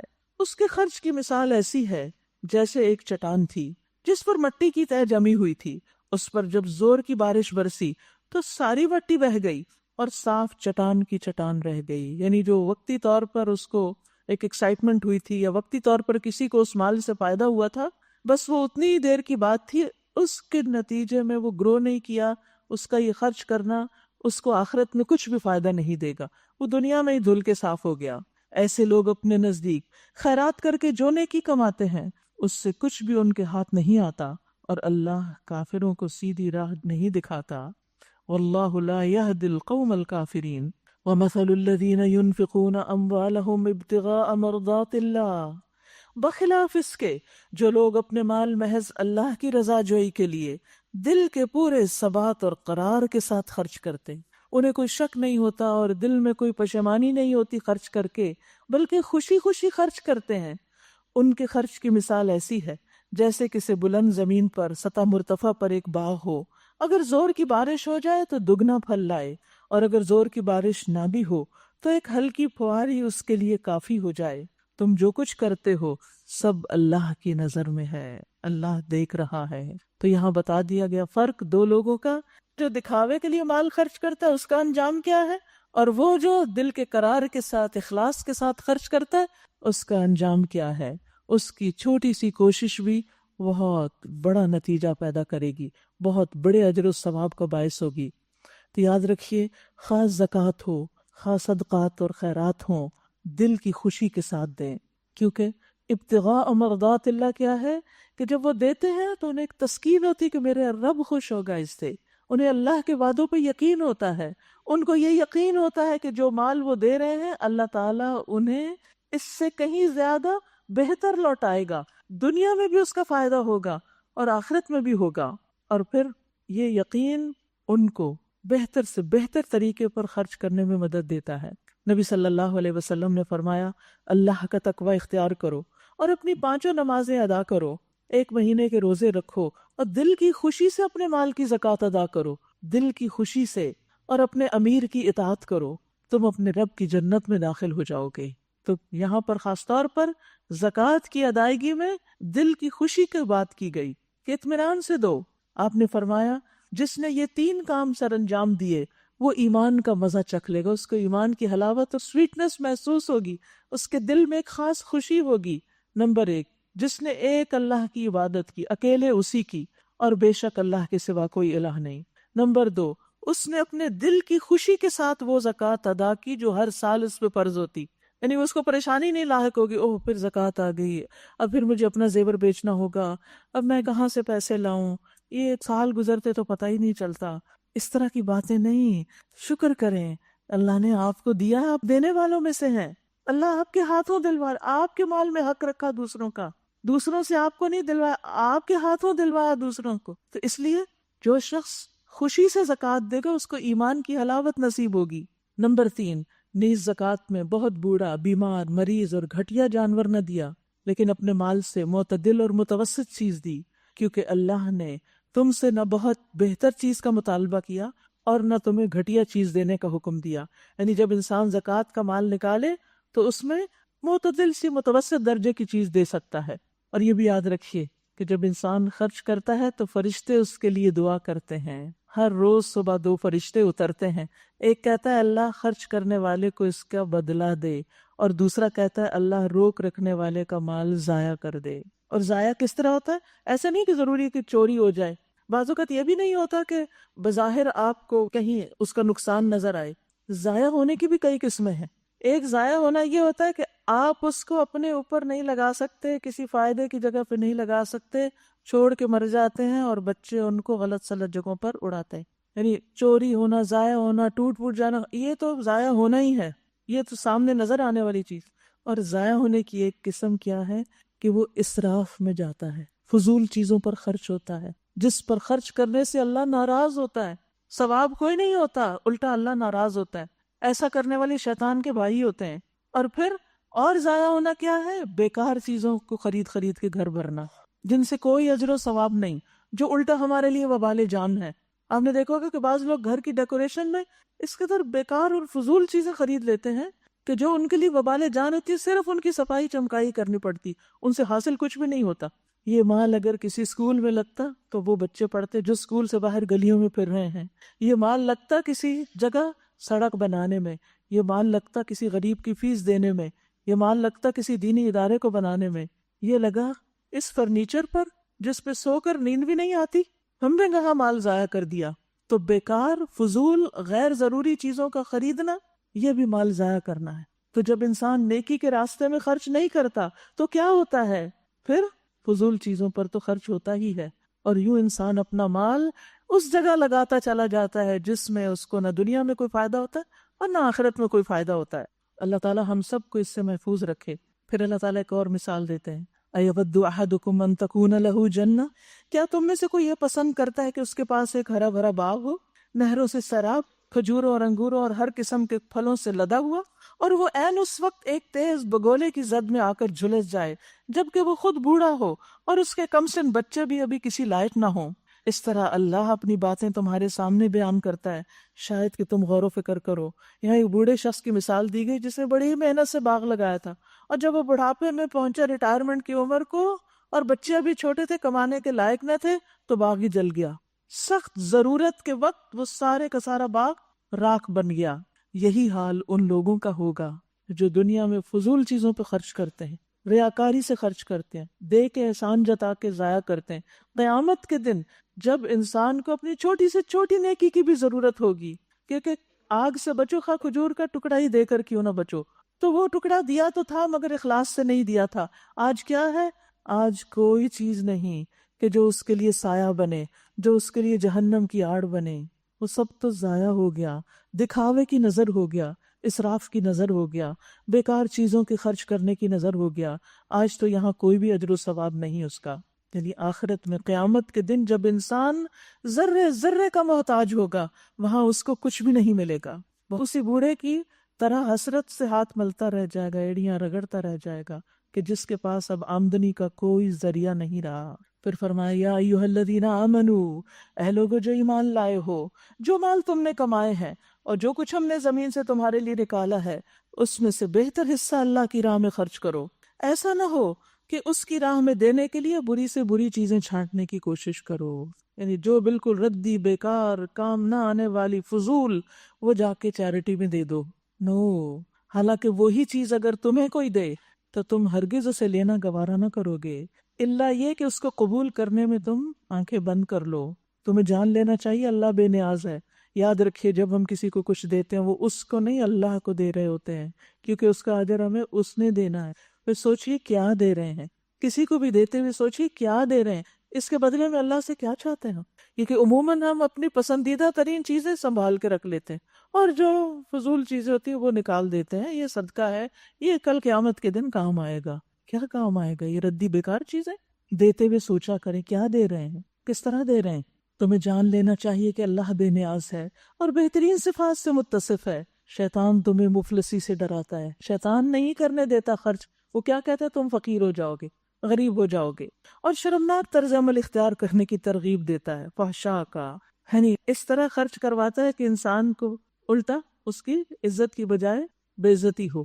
کیونکہ بعض اوقات انسان اس طرح کے کسی غریب فقیر کو بھی دیتا ہے، اٹھا کے پھینک دیتا ہے، اور بعض اوقات اس کے سامنے انکار کر دے۔ تو ایک شرمناک رویہ ہے نا کہ آپ نے کسی کو اس طرح دیا، اس طرح اس کے ساتھ ڈیل کیا، اس کو حقیر سمجھ کر۔ مگر اللہ تمہیں اپنی بخشش اور فضل کی امید دلاتا ہے۔ اللہ بڑا فراخ دست اور دانا ہے۔ یؤتی الحکمت من یشاء ومن یؤت الحکمت فقد اوتی خیرا کثیرا وما یذکر الا اولو الالباب۔ جس کو چاہتا ہے حکمت عطا کرتا ہے، اور جس کو حکمت ملی اسے حقیقت میں بڑی دولت مل گئی۔ وما یذکر الا اولو الالباب، ان باتوں سے صرف وہی لوگ سبق لیتے ہیں جو عقل والے ہیں۔ تو اللہ سبحانہ وتعالیٰ سے حکمت مانگنی چاہیے، کیونکہ حکمت بہت بڑی دولت ہے۔ اس کو یاد کر لیجئے، وَمَن يُؤْتَ الْحِكْمَةَ فَقَدْ أُوتِيَ خَيْرًا كَثِيرًا۔ خیر کثیر کیا ہے یہ حکمت؟ اس کے کئی معنی بیان کیے گئے ہیں۔ عمومی معنی تو ہے صحیح بصیرت اور صحیح قوت فیصلہ۔ مثلا خرچ کرنے کے معاملات کے بعد حکمت کی بات ہوئی کہ جس شخص کے اندر حکمت ہوگی وہ سوچ سمجھ کر مال خرچ کرے گا، زیادہ بہترین جگہ پر انویسٹ کرے گا تاکہ زیادہ سے زیادہ فائدہ حاصل کر سکے، عظیم الشان اجر و ثواب حاصل کر سکے۔ اور جس کے اندر حکمت نہیں ہوگی، اس کے اندر فہم نہیں ہوگا، تو وہ پھر مال کو ضائع کر دے گا۔ تو اس حکمت کی، صحیح قوت فیصلہ کی ہمیں ہر جگہ ضرورت ہوتی، لیکن یہ سب آتا کہاں سے ہے؟ اس کے بارے میں مختلف اقوال ہمیں ملتے ہیں کہ یہ حکمت کیا ہے۔ اس آیت میں جس حکمت کا اللہ نے ذکر کیا ہے، مفسرین نے کہا ہے کہ اس سے مراد قرآن اور اس کا فہم ہے۔ تو جس کو قرآن مل گیا اس کو خیر کثیر مل گئی، کیونکہ قرآن ہی تو ہمیں بتاتا ہے کہاں خرچ کرو، کیسے خرچ کرو، کتنا کرو، اور کیا نہ کرو۔ ابن عباس کہتے ہیں کہ اللہ سبحانہ وتعالیٰ کے اس قول وَمَن يُؤْتَ الْحِكْمَةَ فَقَدْ أُوتِيَ خَيْرًا كَثِيرًا کے بارے میں مروی ہے، یعنی خیر کثیر سے مراد قرآن ہے، اس کے ناسخ و منسوخ، اس کی محکم و متشابہ، اس کے مقدم و مؤخر، اس کے حلال و حرام، اور اس کی مثالوں کی معرفت، یعنی مثالوں سے سبق لینا۔ پھر اسی طرح حکمت کا ایک معنی قول و فعل میں درست بات کو پہنچنا، یعنی بات بھی صحیح کرنا اور کام بھی صحیح کرنا، نپا تلا جچا تلا، نمبر 3، اس سے مراد دین کا علم ہے۔ ابن وہب کہتے ہیں میں نے مالک سے کہا حکمت کیا ہے؟ انہوں نے کہا دین کی معرفت حاصل کرنا، اس میں فقہ فہم حاصل کرنا اور اس کی پیروی کرنا۔ ابراہیم کہتے ہیں کہ حکمت سے مراد سمجھ بوجھ ہے، فہم ہے۔ ابو العالیہ کہتے ہیں حکمت سے مراد اللہ کی خشیت ہے، اللہ کا خوف، کیونکہ اللہ کی خشیت حکمت کا نچوڑ ہے۔ جیسے ایک اور قول میں آتا ہے نا، رأس الحکمتی مخافت اللہ، یعنی جس کے اندر اللہ کا ڈر ہے وہی دراصل حکمت والا ہے، اس کو حکمت ملی ہوئی ہے۔ اور حدیث میں آتا ہے حسد صرف 2 چیزوں میں جائز ہے، یعنی 2 لوگوں پر، ایک وہ شخص جس کو اللہ نے مال دیا اور اس کو راہ حق میں خرچ کرنے کی قدرت دی، یعنی صحیح جگہوں پر خرچ کرنے کی توفیق دی، سمجھ بوجھ دی، اور دوسرا وہ شخص جسے اللہ نے حکمت دی اور وہ اس کے ذریعے فیصلہ کرتا ہے اور اس کی تعلیم بھی دیتا ہے۔ نبی صلی اللہ علیہ وسلم نے بھی کیا کیا تھا؟ حکمت کی تعلیم لی تھی۔ وَيُعَلِّمُهُمُ الْكِتَابَ وَالْحِكْمَةَ۔ تو اس سے یہ پتہ چلتا ہے کہ حکمت سیکھنے کی چیز بھی ہے، دیتا تو اللہ ہی ہے لیکن سیکھنے کی بھی ضرورت ہوتی ہے۔ تو آئیے دعا کرتے ہیں کہ اے اللہ تو ہمیں علم اور حکمت عطا فرما۔ اللہ سبحانہ وتعالیٰ اپنی صفات بیان کرتے ہوئے بھی العلیم الحکیم کا ذکر بھی کرتا ہے کہ وہ علم والا بھی ہے اور حکمت والا بھی ہے۔ تو اللہ سبحانہ وتعالیٰ ہم سب کو بھی یہ خیر کثیر عطا فرمائے، کیونکہ پھر حکمت ہوگی تو سارے فیصلے زندگی کے صحیح ہوں گے، اور جب صحیح فیصلے ہوں گے تو پھر انشاءاللہ صراط مستقیم پر چلنے کی توفیق بھی ہوگی، اس پر ثبات بھی ہوگا انشاءاللہ۔ تم نے جو کچھ بھی خرچ کیا ہو اور جو نظر بھی مانی ہو، اللہ کو اس کا علم ہے، اور ظالموں کا کوئی مددگار نہیں۔ اگر اپنے صدقات اعلانیہ دو تو بھی اچھا ہے، نہیں سب کے سامنے بھی دے سکتے ہو اگر نیت میں ریاکاری نہیں، لیکن اگر چھپا کر حاجت مندوں کو دو تو یہ تمہارے حق میں زیادہ بہتر ہے۔ تمہاری بہت سی برائیاں اس طرز عمل سے محو ہو جاتی ہیں، یعنی چھپے ہوئے صدقے سے انسان کی بہت سی برائیاں ختم ہوتی ہیں، اس کے اندر کی بہت سی جو دکھاوے کی اور ریاکاری کی اور بدنیتی کی جو کیفیت ہوتی ہے وہ بھی کنٹرول میں آتی ہے، اور اس کے علاوہ انسان کے برے اعمال کے جو برے وبال ہیں وہ اس سے دور ہوتے ہیں۔ اور جو کچھ تم کرتے ہو اللہ کو بہرحال اس کی خبر ہے، یعنی اللہ کو سب پتا ہے تم کیا چیز کیسے کر رہے ہو۔ لوگوں کو ہدایت بخشنے کی ذمہ داری آپ پر نہیں، ہدایت تو اللہ ہی جسے چاہتا ہے بخشتا ہے۔ اور خیرات میں جو مال تم خرچ کرتے ہو وہ تمہارے اپنے لیے بھلا ہے، آخر تم اسی لیے تو خرچ کرتے ہو کہ اللہ کی رضا حاصل کرو۔ تم جو کچھ مال خیرات میں خرچ کرو گے اس کا پورا اجر تمہیں دیا جائے گا، اور تمہاری حق تلفی ہرگز نہ ہوگی۔ خاص طور پر مدد کے مستحق وہ تنگ دست لوگ ہیں جو اللہ کے کام میں ایسے گر گئے کہ اپنے ذاتی کسب معاش کے لیے زمین میں کوئی دوڑ دھوپ نہیں کر سکتے، یعنی وہ خود اپنے لیے کچھ کمائی نہیں کر سکتے۔ ان کی خودداری دیکھ کر ناواقف آدمی گمان کرتا ہے کہ یہ خوشحال ہیں۔ تم ان کے چہروں سے ان کی اندرونی حالت پہچان سکتے ہو کہ کس چیز کے محتاج ہیں، مگر وہ ایسے لوگ نہیں کہ لوگوں کے پیچھے پڑ کے کچھ مانگیں۔ ان کی اعانت میں، ان کی مدد میں جو کچھ مال تم خرچ کرو گے وہ اللہ سے پوشیدہ نہ رہے گا۔ یہاں ایک خاص جگہ خرچ کرنے کی بتائی گئی ان لوگوں پر جو بظاہر فقیر مسکین نظر نہیں آتے، لیکن وہ اللہ کے کام میں ایسے مصروف ہیں کہ ان کو اپنی کمائی کے لیے، اپنی جاب اور اپنے بزنس کے لیے وقت نہیں ملتا، اور وہ کسی سے کچھ مانگتے بھی نہیں۔ پھر فرمایا وَمَا تُنْفِقُوا مِنْ خَيْرٍ فَإِنَّ اللَّهَ بِهِ عَلِيمٌ، وہاں بھی جو دو گے اللہ کو سب پتا ہے۔ الَّذِينَ يُنْفِقُونَ أَمْوَالَهُمْ بِاللَّيْلِ وَالنَّهَارِ، جو لوگ اپنے مال شب و روز کھلے اور چھپے خرچ کرتے ہیں ان کا اجر ان کے رب کے پاس ہے، ان کے لیے کسی خوف اور رنج کا مقام نہیں۔ مگر جو لوگ سود کھاتے ہیں، یعنی ایک ہے اللہ کی راہ میں صدقہ دینے والے، خیر بانٹنے والے، اور دوسرے ہیں دوسروں کا خون نچوڑنے والے، سود کھانے والے۔ اب دونوں کا کمپیریزن ہے۔ ان کا حال اس شخص کا سا ہوتا ہے جسے شیطان نے چھو کر باولا کر دیا، مجنون ہو کوئی، کیونکہ جس کی عقل ماری ہوئی ہو وہی دوسروں کی ضرورت سے فائدہ اٹھاتا ہے۔ اور اس حالت میں ان کے مبتلا ہونے کی وجہ یہ ہے کہ وہ کہتے ہیں تجارت بھی تو آخر سود ہی جیسی چیز ہے، تجارت میں بھی نفع ہوتا ہے اور سود بھی تو نفع ہی ہے، پروفٹ کہتے ہیں اس کو۔ حالانکہ اللہ نے تجارت کو حلال کیا اور سود کو حرام کیا، لہٰذا جس شخص کو اس کے رب کی طرف سے یہ نصیحت آ پہنچے اور آئندہ کے لیے وہ سود خواری سے باز آ جائے تو جو کچھ وہ پہلے کھا چکا سو کھا چکا، اور اس کا معاملہ اللہ کے حوالے ہے۔ اور جو اس حکم کے بعد پھر اسی حرکت کا اعادہ کرے وہ جہنمی ہے جہاں وہ ہمیشہ رہے گا۔ کچھ لوگ کہتے ہیں کہ سود لینا منع ہے، دینا منع نہیں۔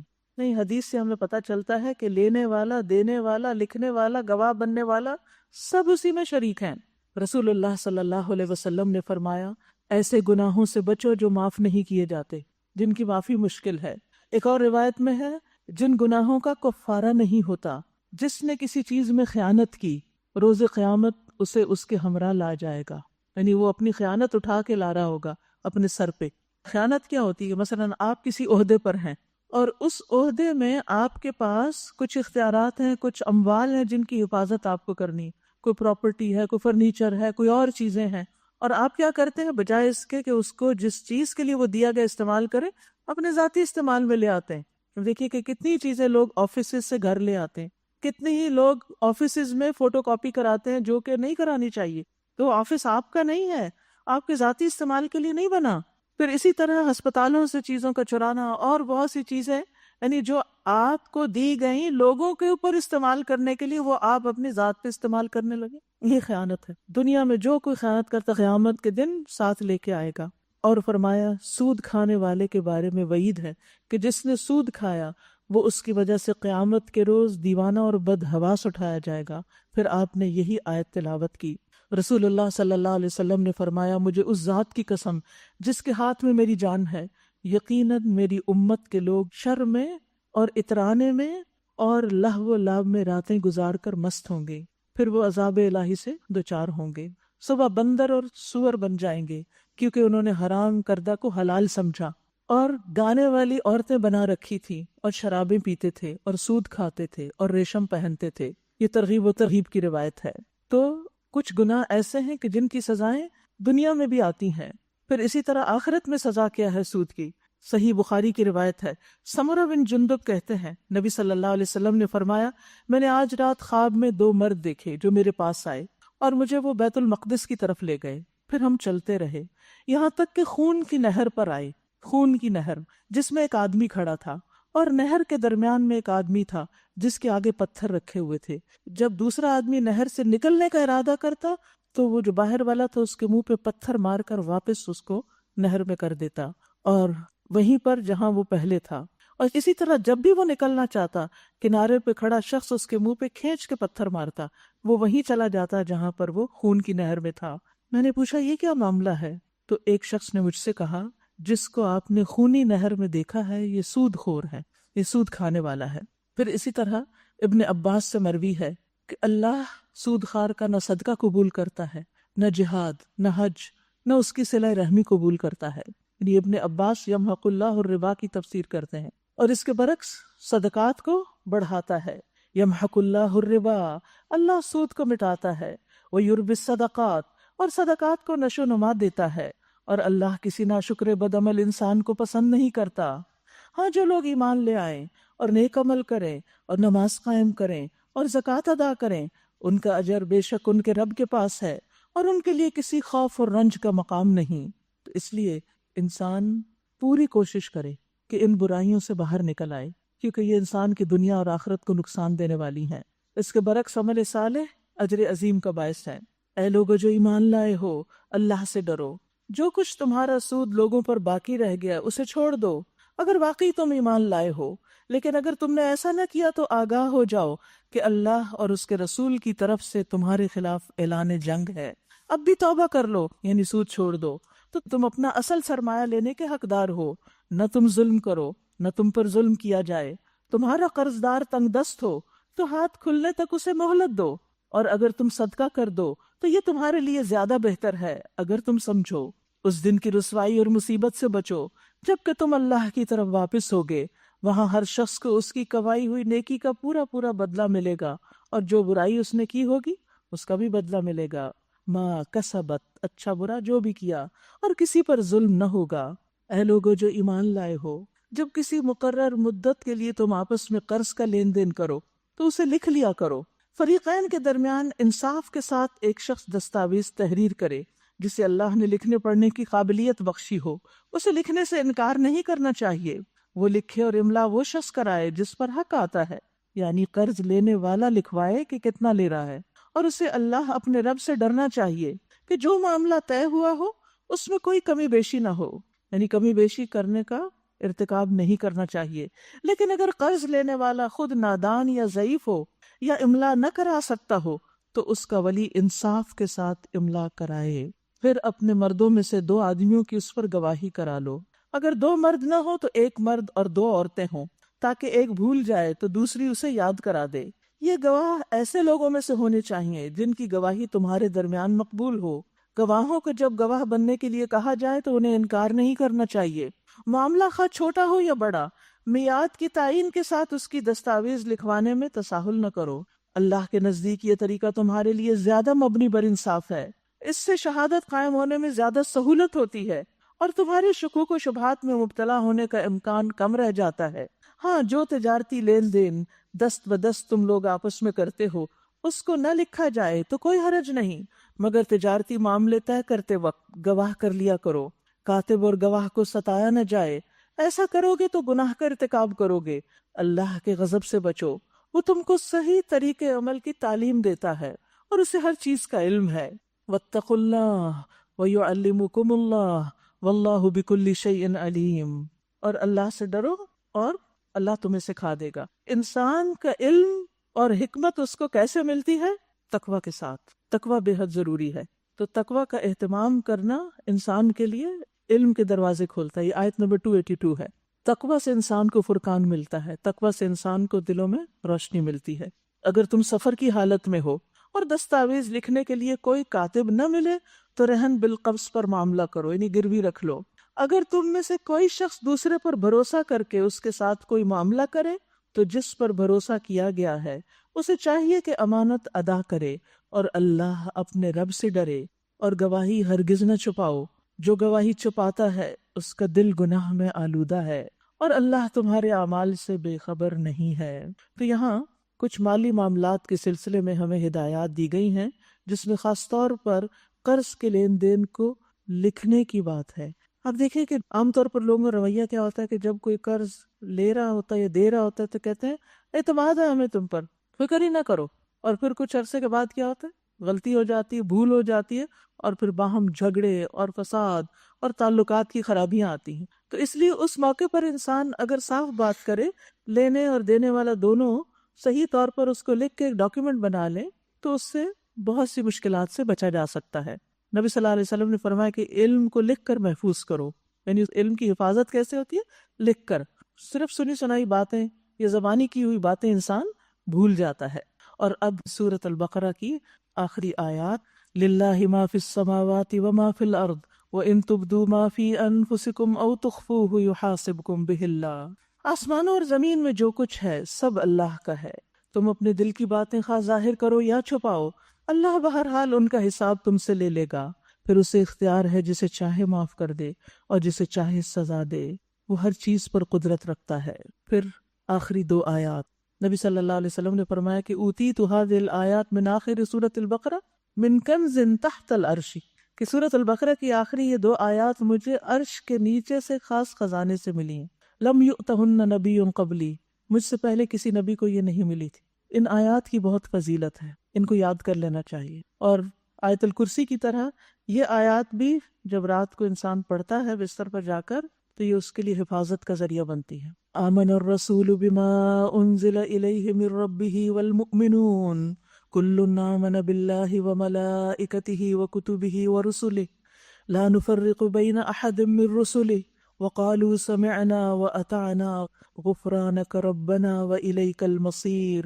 لا يكلف الله نفسا الا وسعها لها ما كسبت وعليها ما اكتسبت ربنا لا تؤاخذنا ان نسينا او اخطأنا ربنا ولا تحمل علينا اسرا كما حملته على الذين من قبلنا ربنا ولا تحملنا ما لا طاقة لنا به واعف عنا واغفر لنا وارحمنا انت مولانا فانصرنا علی القوم الکافرین۔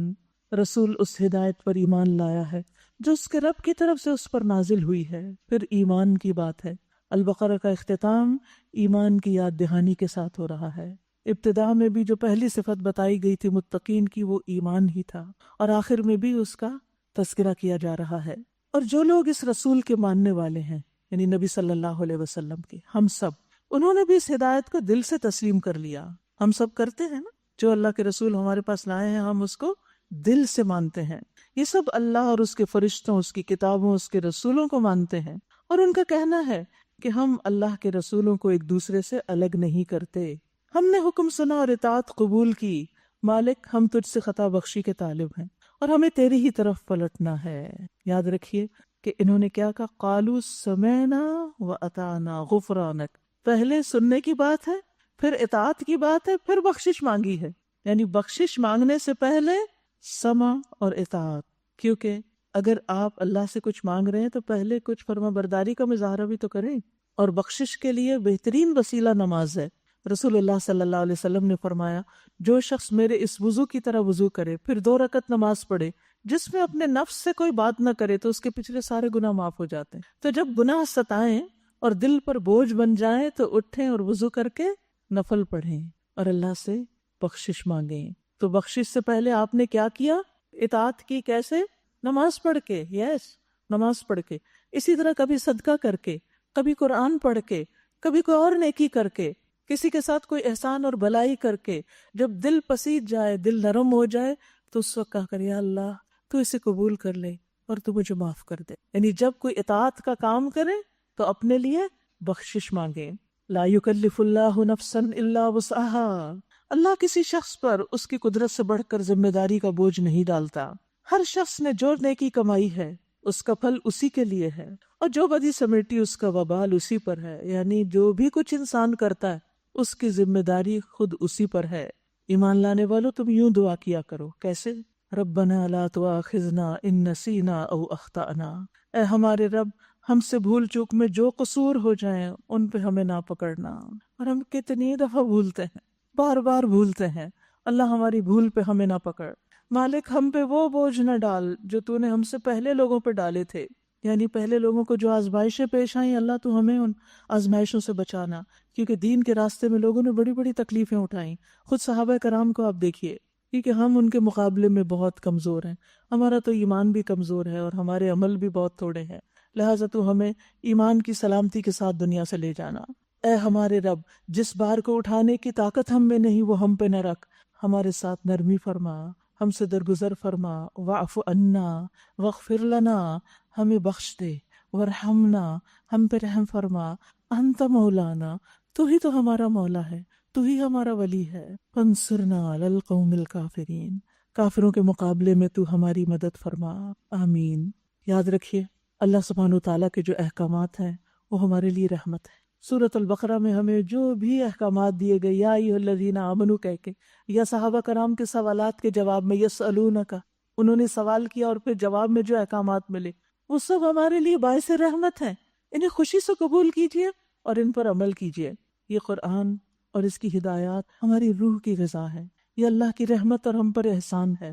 ہمارا دین فطرت کے عین مطابق ہے، ہمیں کسی ایسی چیز کا حکم نہیں دیا گیا جو ہمارے لیے کرنا ناممکن ہو۔ یہ دین آسان دین ہے۔ رسول اللہ صلی اللہ علیہ وسلم نے فرمایا کہ بے شک دین آسان ہے، اس کو بوجھ نہ سمجھیے، اس کے کرنے سے انسان کی زندگی میں آسانیاں آتی ہیں۔ بظاہر مشکل احکام جو بڑے مشکل لگتے ہیں ان کو انسان کر جائے تو اس کے لیے آسانی ہی آسانی ہو جاتی ہے۔ تو آئیے ایک دفعہ ان آیات کو پھر سنتے ہیں اور اپنے لیے دعا بھی کرتے ہیں، کیونکہ جو شخص ان آیات کے ساتھ دعا کرتا ہے وہ دعا بھی قبول ہوتی ہے، خواہ پوری آیات پڑھ کے یا کچھ حصہ۔ یا اللہ تو اس صورت کے احکامات پر ہمیں عمل کی توفیق عطا فرما اور ہم سے اس کوشش کو قبول فرما، اور ہمیں آئندہ بھی اس کو پڑھتے رہنے کی توفیق عطا فرما، کیونکہ سورۃ البقرہ کا پڑھنا باعث برکت ہے اور اس کو چھوڑنا باعث حسرت ہے۔ لہٰذا جو بھی طریقہ آپ کے لیے آسان ہو وہ اختیار کریں اور مستقل طور پر اس کا پڑھنا اپنی زندگی میں شامل کر لیں۔ سورۃ آل عمران۔ بسم اللہ الرحمن الرحیم۔ الف لام میم۔ اللہ لا الہ الا هو الحی القیوم نزل علیک الکتاب بالحق مصدقا لما بین یدیہ وانزل التوراۃ والانجیل۔ سورۃ آل عمران بھی سورۃ البقرہ کی طرح بہت فضیلت کی حامل ہے۔ رسول اللہ صلی اللہ علیہ وسلم نے فرمایا، قرآن کو سیکھو، کیونکہ یہ قیامت کے دن اپنے پڑھنے والوں کی سفارش کرے گا۔ قرآن کو سیکھو کیونکہ یہ قیامت کے دن اپنے پڑھنے والوں کی سفارش کرے گا۔ دو روشن صورتیں یعنی البقرہ اور آل عمران کو سیکھو کیونکہ یہ دونوں صورتیں قیامت کے دن دو بادلوں کی شکل میں یا دو سائبانوں کی شکل یا پرندوں کی دو صف بستہ ٹولیوں کی شکل میں آئیں گی اور اپنے پڑھنے والوں کا دفاع کریں گی، ان کا دفاع کریں گی، ان کی طرف سے جھگڑیں گی۔ ان دونوں صورتوں کو دوست بنا لیں۔ سورۃ آل عمران بھی مدنی سورت ہے سورۃ البقرہ کی طرح۔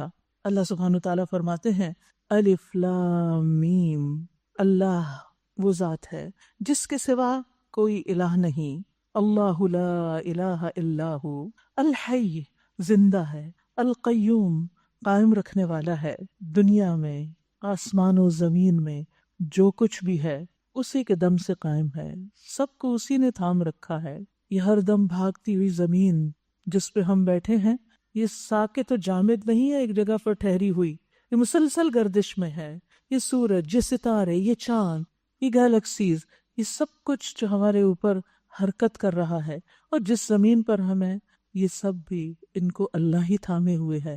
آسمان میں اڑتے ہوئے پرندوں کو اور ان بادلوں کو بھی وہی تھامے ہوئے ہیں، ہر چیز کو اسی نے قائم رکھا ہوا ہے، وہی ان کا مدبر ہے، وہی ان کا خالق ہے، وہی مالک ہے، وہی یہ نظام ہستی چلا رہا ہے۔ اسی نے تم پر یہ کتاب نازل کی ہے، یہ کتاب، یہ قرآن اللہ کی طرف سے آیا ہے، یہ کتاب حق لے کر آئی ہے اور ان کتابوں کی تصدیق کر رہی ہے جو پہلے سے آئی ہوئی تھیں۔ اس سے پہلے وہ انسانوں کی ہدایت کے لیے تورات اور انجیل نازل کر چکا ہے، تورات بنی اسرائیل کے لیے اور انجیل نصارہ کے لیے۔ من قبل، اس سے پہلے وہ کس لیے تھی؟ ہدی للناس، لوگوں کی ہدایت کے لیے۔ وانزل الفرقان، اور فرقان بھی اسی نے اتارا۔ اب جو لوگ انکار کرتے ہیں، کفر کرتے ہیں اللہ کی آیات کا، ان کے لیے سخت عذاب ہے اور اللہ زبردست ہے، انتقام لینے والا ہے۔ ان اللہ لا يخفى علیہ شیء فی الارض ولا فی السماء، زمین و آسمان کی کوئی چیز اللہ سے چھپی ہوئی نہیں، پوشیدہ نہیں۔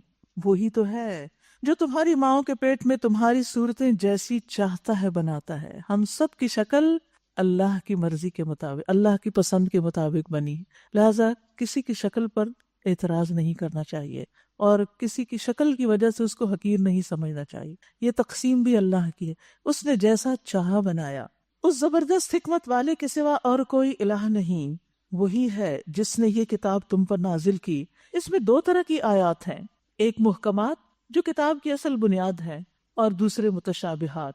جن لوگوں کے دلوں میں ٹیڑھ ہے وہ فتنے کی تلاش میں ہمیشہ متشابہات ہی کے پیچھے پڑے رہتے ہیں اور ان کو معنی پہنانے کی کوشش کیا کرتے ہیں، حالانکہ ان کا حقیقی مفہوم اللہ کے سوا کوئی نہیں جانتا۔ بخلاف اس کے جو لوگ علم میں پختہ کار ہیں وہ کہتے ہیں ہمارا ان پر ایمان ہے، یہ سب ہمارے رب ہی کی طرف سے ہے۔ یعنی جو آیات ان کو سمجھ آتی ہیں اور جن کے سمجھنے میں ان کو مشکل ہوتی ہے ان سب پر ایمان رکھتے ہیں، شک نہیں کرتے، شبہ نہیں رکھتے اس پر، یہ سب ہمارے رب ہی کی طرف سے ہیں۔ اور سچ یہ ہے کہ کسی چیز سے سبق صرف عقل مند لوگ ہی حاصل کرتے ہیں۔ کون ہے عقل مند؟ کیا ہے ان کی دعا؟ وہ کہتے ہیں ربنا لا تزغ قلوبنا بعد اذ ہدیتنا وہب لنا من لدنک رحمہ انک انت الوہاب۔ یہ آپ کی آج کی دعا ہے، اس کو خاص طور پر پڑھیے۔ کیا مطلب ہے اس کا؟ کہ اے ہمارے رب، جب تو ہمیں سیدھے رستے پر لا چکا ہے، لگا چکا ہے، تو پھر ہمارے دلوں میں ٹیڑھ نہ پیدا کرنا، لا تزغ قلوبنا، ہمارے دل نہ ٹیڑھے کرنا، بعد اذ ہدیتنا، اس کے بعد کہ تو نے ہمیں ہدایت دے دی، اس رستے پہ ہمیں چلا دیا، ہمیں اپنے خزانہ فیض سے رحمت عطا کر کہ تو ہی فیاض حقیقی ہے، انک انت الوہاب، دینے والا تو ہی ہے اور خوب خوب دینے والا ہے، بخشنے والا ہے، عطا کرنے والا ہے۔ ہمیں ہدایت عطا کر اور اس پر استقامت عطا کر اور ہمارے دلوں کو ٹیڑھا ہونے سے بچا لینا، کیونکہ جو انسان بھی زندہ ہے اس کے لیے سخت خطرہ ہے کہ کسی بھی وقت شیطان کے کسی بہکاوے میں وہ آ سکتا ہے۔ کبھی بھی مطمئن نہ رہیے، اس دعا کو اپنی زندگی کا حصہ بنا لیجئے۔ حضرت ام سلمہ سے روایت ہے، ان سے پوچھا گیا کہ آپ صلی اللہ علیہ وسلم کثرت سے کون سی دعا پڑھتے تھے، زیادہ کیا پڑھتے تھے؟ تو انہوں نے کہا کہ یا مقلب القلوب ثبت قلبی علی دینک، اے دلوں کو الٹ پلٹ کرنے والے، میرے دل کو اپنے دین پہ جما دے۔ ہم سب کو بھی اس کی ضرورت ہے کہ اللہ اس دین پر راہ حق پر ہمارے دلوں کو قرار دے دے، ہمارے قدم جما دے کہ ہم اس راستے کو کبھی بھی نہ چھوڑیں۔ اب جب ہم آپ کی طرف آئے ہیں تو ہمارا اختتام بھی اسی پر ہو، ہم اس سے پھر کر کسی اور طرف نہ جائیں، کسی شیطان اور انسان کے بہکاوے میں نہ آئیں۔ اے ہمارے رب، تو یقیناً سب لوگوں کو ایک روز جمع کرنے والا ہے جس کے آنے میں کوئی شک ہی نہیں۔ تو ہرگز اپنے وعدے سے ٹلنے والا نہیں۔ جن لوگوں نے کفر کا رویہ اختیار کیا انہیں اللہ کے مقابلے میں نہ ان کا مال کچھ کام دے گا نہ اولاد، وہ دوزخ کا ایندھن بن کر رہیں گے۔ ان کا انجام ویسا ہی ہوگا جیسا فرعون کے ساتھیوں اور ان سے پہلے کے نافرمانوں کا ہو چکا کہ انہوں نے آیات الہی کو جھٹلایا۔ نتیجہ یہ ہوا کہ اللہ نے ان کے گناہوں پر انہیں پکڑ لیا، اور حق یہ ہے کہ اللہ سخت سزا دینے والا ہے۔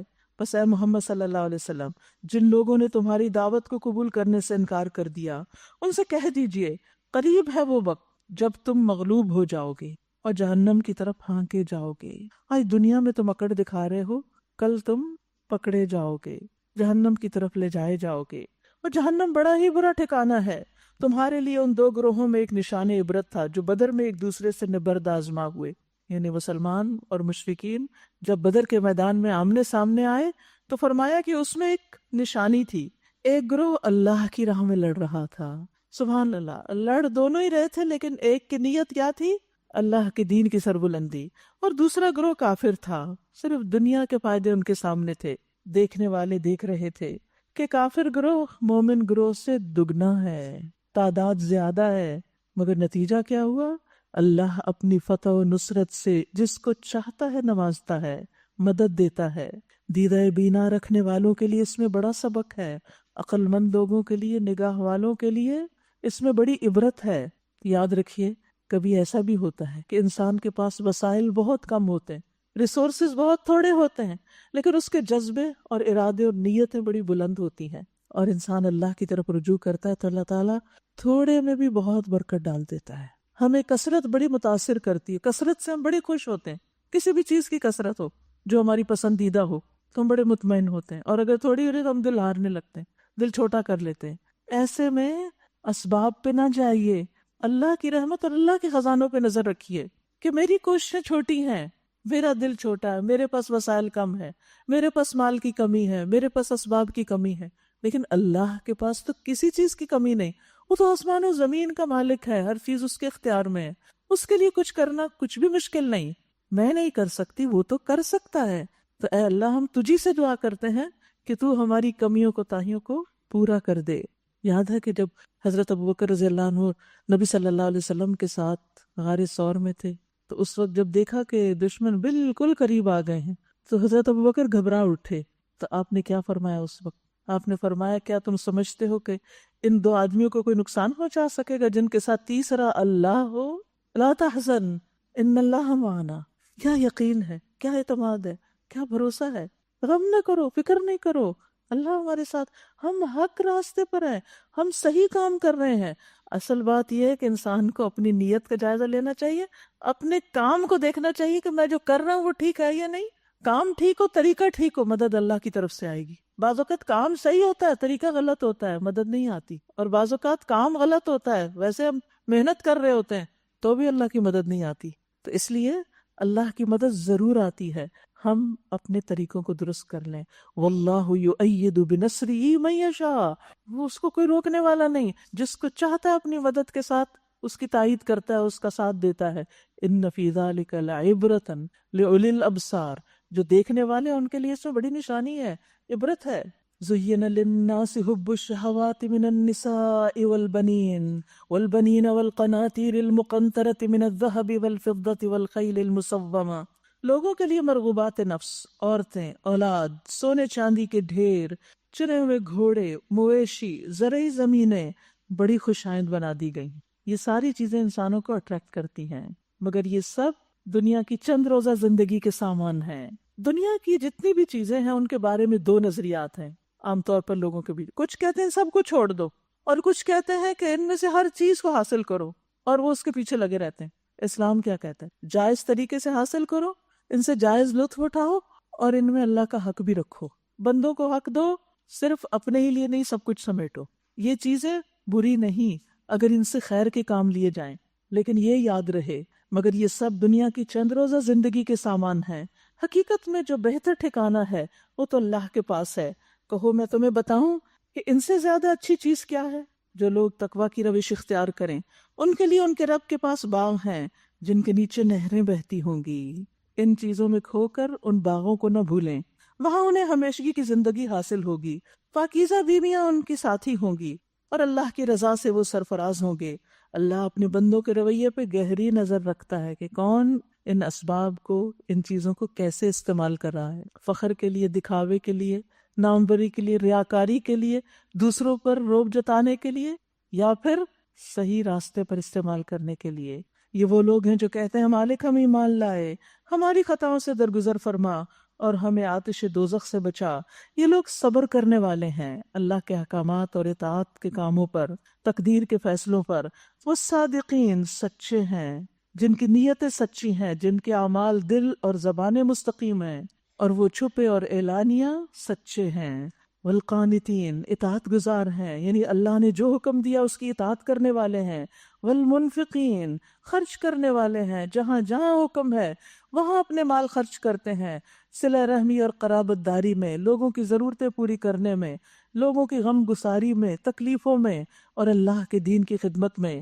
والمستغفرین بالاسحار، اور سحری کے وقت بخشش مانگنے والے ہیں، خاص طور پر صبح کے وقت۔ اب سحری آنے والی، سحریوں کے وقت اٹھیں گے تو استغفار کرنا نہ بھولیے۔ اللہ نے خود اس بات کی شہادت دی کہ اس کے سوا کوئی الہ نہیں، اور فرشتے اور سب اہل علم بھی راستی اور انصاف کے ساتھ اس پر گواہ ہیں کہ اس زبردست حکیم کے سوا فی الواقع کوئی الہ نہیں۔ اللہ کے نزدیک دین صرف اسلام ہے۔ اس دین سے ہٹ کر جو مختلف طریقے ان لوگوں نے اختیار کیے ہیں جنہیں کتاب دی گئی تھی، ان کے اس طرز عمل کی کوئی وجہ اس کے سوا نہ تھی کہ انہوں نے علم آنے کے بعد آپس میں ایک دوسرے پر زیادتی کرنے کے لیے ایسا کیا، محض ایک دوسرے پر زیادتی کے لیے اختلافات کیے۔ اور جو کوئی اللہ کے احکام اور ہدایات کی اطاعت سے انکار کر دے، اللہ کو اس سے حساب لیتے کچھ دیر نہیں لگتی۔ اب اگر یہ لوگ تم سے جھگڑا کریں تو ان سے کہیے میں نے اور میرے پیروکاروں نے تو اللہ کے آگے سر تسلیم خم کر دیا ہے۔ پھر اہل کتاب اور غیر اہل کتاب دونوں سے پوچھو کیا تم نے بھی اس کی اطاعت اور بندگی قبول کی؟ اگر کی تو وہ راہ راست پا گئے، اور اگر اس سے منہ موڑا تو تم پر صرف پیغام پہنچا دینے کی ذمہ داری ہے۔ آگے اللہ خود اپنے بندوں کے معاملات دیکھنے والا ہے۔ جو لوگ اللہ کے احکام و ہدایات ماننے سے انکار کرتے ہیں اور اس کے پیغمبروں کو ناحق قتل کرتے ہیں، اور ایسے لوگوں کی جان کے درپے ہو جاتے ہیں جو اللہ کی مخلوق میں سے عدل اور راستی کا حکم دینے کے لیے اٹھیں، تو ان کو دردناک سزا کی خوشخبری سنا دو۔ یعنی جو لوگوں کو دین کی طرف بلاتے ہیں، جو انہیں قتل کریں، انہیں مار ڈالیں، انہیں ستائیں، ان کے لیے سخت سزا ہے۔ یہ وہ لوگ ہیں جن کے اعمال دنیا اور آخرت دونوں میں ضائع ہو گئے، ان کا کوئی مددگار نہیں۔ تم نے دیکھا نہیں کہ جن لوگوں کو کتاب کے علم میں سے کچھ حصہ ملا ان کا حال کیا ہے؟ انہیں جب کتاب الہی کی طرف بلایا جاتا ہے تاکہ وہ ان کے درمیان فیصلہ کرے، تو ان میں سے ایک فریق اس سے پہلو تہی کرتا ہے اور اس فیصلے کی طرف آنے سے منہ پھیر جاتا ہے۔ ان کا یہ طرز عمل اس وجہ سے ہے کہ وہ کہتے ہیں آتش دوزخ تو ہمیں چھوئے گی بھی نہیں، اور دوزخ کی سزا اگر ہمیں ملے گی تو بس چند دن۔ ان کے خود ساختہ عقیدوں نے ان کو اپنے دین کے معاملے میں بڑی غلط فہمیوں میں رکھا ہے، دین کے معاملے میں انہیں بڑی غلط فہمیوں میں ڈال رکھا ہے۔ مگر کیا بنے گی ان پر جب ہم انہیں اس روز جمع کریں گے، یعنی قیامت کے دن جس کا آنا یقینی ہے۔ اس روز ہر شخص کو اس کی کمائی کا بدلہ پورا پورا دے دیا جائے گا اور کسی پر بھی ظلم نہ ہوگا۔ قل اللہم مالک الملک تؤتی الملک من تشاء وتنزع الملک ممن تشاء وتعز من تشاء وتذل من تشاء بیدک الخیر انک علی کل شیء قدیر۔ کہیے اے اللہ ملک کے مالک، تو جسے چاہے حکومت دے، جس سے چاہے چھین لے، جسے چاہے عزت بخشے، جسے چاہے ذلیل کر دے، بھلائی تیرے اختیار میں ہے۔ یعنی انسانوں کو جو کچھ بھی ملا ہے اور انسانوں کے جو مختلف درجات ہیں، بڑے یا چھوٹے، سب اللہ کے فیصلے ہیں۔ بے شک تو ہر چیز پر قادر ہے۔ رات کو دن میں پھروتا ہوا لے آتا ہے اور دن کو رات میں، بے جان میں سے جاندار کو نکالتا ہے، جاندار میں سے بے جان کو، اور جسے چاہتا ہے بے حساب رزق دیتا ہے۔ تو یہ تقسیم اللہ کی تقسیم ہے، جس کو چاہے فضیلت دے، جس کو چاہے اونچا کر دے، جس کو چاہے نیچا کر دے۔ اور زندگی میں حالات ایک جیسے نہیں ہوتے، کبھی دن ہوتا ہے، کبھی رات ہوتی ہے، کبھی زندگی ہوتی ہے، کسی کے آنے کی خبر ہوتی ہے اور کسی کے دنیا سے جانے کی خبر ہوتی ہے۔ یہ جو کچھ بھی ہو رہا ہے اس دنیا میں، یہ سب اللہ کے حکم سے ہو رہا ہے، ان سب کے پیچھے اسی کا ہاتھ ہے۔ مومن اہل ایمان کو چھوڑ کر کافروں کو اپنا رفیق اور دوست ہرگز نہ بنائے، جو ایسا کرے گا اس کا اللہ سے کوئی تعلق نہیں۔ ہاں یہ معاف ہے کہ تم ان کے ظلم سے بچنے کے لیے بظاہر ایسا طرز عمل اختیار کر جاؤ، مگر اللہ تمہیں اپنے آپ سے ڈراتا ہے۔ اللہ سے ڈرنے کی ضرورت ہے ہم سب کو، اور تمہیں اسی کی طرف پلٹ کے جانا ہے۔ اے نبی، لوگوں کو خبردار کر دیجئے کہ تمہارے دلوں میں جو کچھ ہے اسے خواہ تم چھپاؤ یا ظاہر کرو، اللہ بہرحال اس کو جانتا ہے۔ اللہ کے سوا کوئی نہیں جانتا کسی کے دل میں کیا ہے، وہ جانتا ہے۔ زمین و آسمان کی کوئی چیز اس کے علم سے باہر نہیں، اس کا اقتدار ہر چیز پہ حاوی ہے، وہ ہر چیز پہ قدرت رکھتا ہے۔ وہ دن آنے والا ہے جب ہر نفس اپنے کیے کا پھل حاضر پائے گا، خواہ اس نے بھلائی کی ہو یا برائی۔ وہ دن روز جزا ہے اور اس کا مالک یوم الدین ہے۔ اس روز آدمی یہ تمنا کرے گا کہ کاش ابھی یہ دن اس سے بہت دور ہوتا، کاش ابھی قیامت نہ آتی۔ اللہ تمہیں اپنے آپ سے ڈراتا ہے۔ یاد رکھیے، اللہ محبت بھی کرتا ہے لیکن اللہ ڈراتا بھی ہے۔ کس کو ڈراتا ہے؟ غلط کام کرنے والوں کو، تاکہ وہ اللہ سے ڈر کر اس کو چھوڑ دیں۔ وہ اپنے بندوں کا نہایت خیر خواہ ہے، یعنی ساتھ ہی فرمایا واللہ رؤوف بالعباد، ڈراتا بھی ہے اور شفقت بھی کرتا ہے۔ قل ان کنتم تحبون اللہ فاتبعونی یحببکم اللہ ویغفر لکم ذنوبکم۔ اے نبی، لوگوں سے کہہ دیجئے اگر تم حقیقت میں اللہ سے محبت رکھتے ہو تو میری پیروی اختیار کرو، محمد صلی اللہ علیہ وسلم کی سنت کی پیروی کرو۔ فائدہ کیا ہوگا؟ سنت کی پیروی کرو گے، نبی کا اتباع کرو گے تو اللہ تم سے محبت کرے گا۔ سبحان اللہ۔ ہم چاہتے ہیں نا اللہ ہم پر مہربان و شفیق ہو، تو طریقہ کیا ہے اس کی محبت حاصل کرنے کا؟ محمد الرسول اللہ صلی اللہ علیہ وسلم کی پیروی، آپ کی سنت کی پیروی، اور تمہاری خطاؤں سے درگزر کرے گا۔ وہ بڑا معاف کرنے والا اور رحیم ہے۔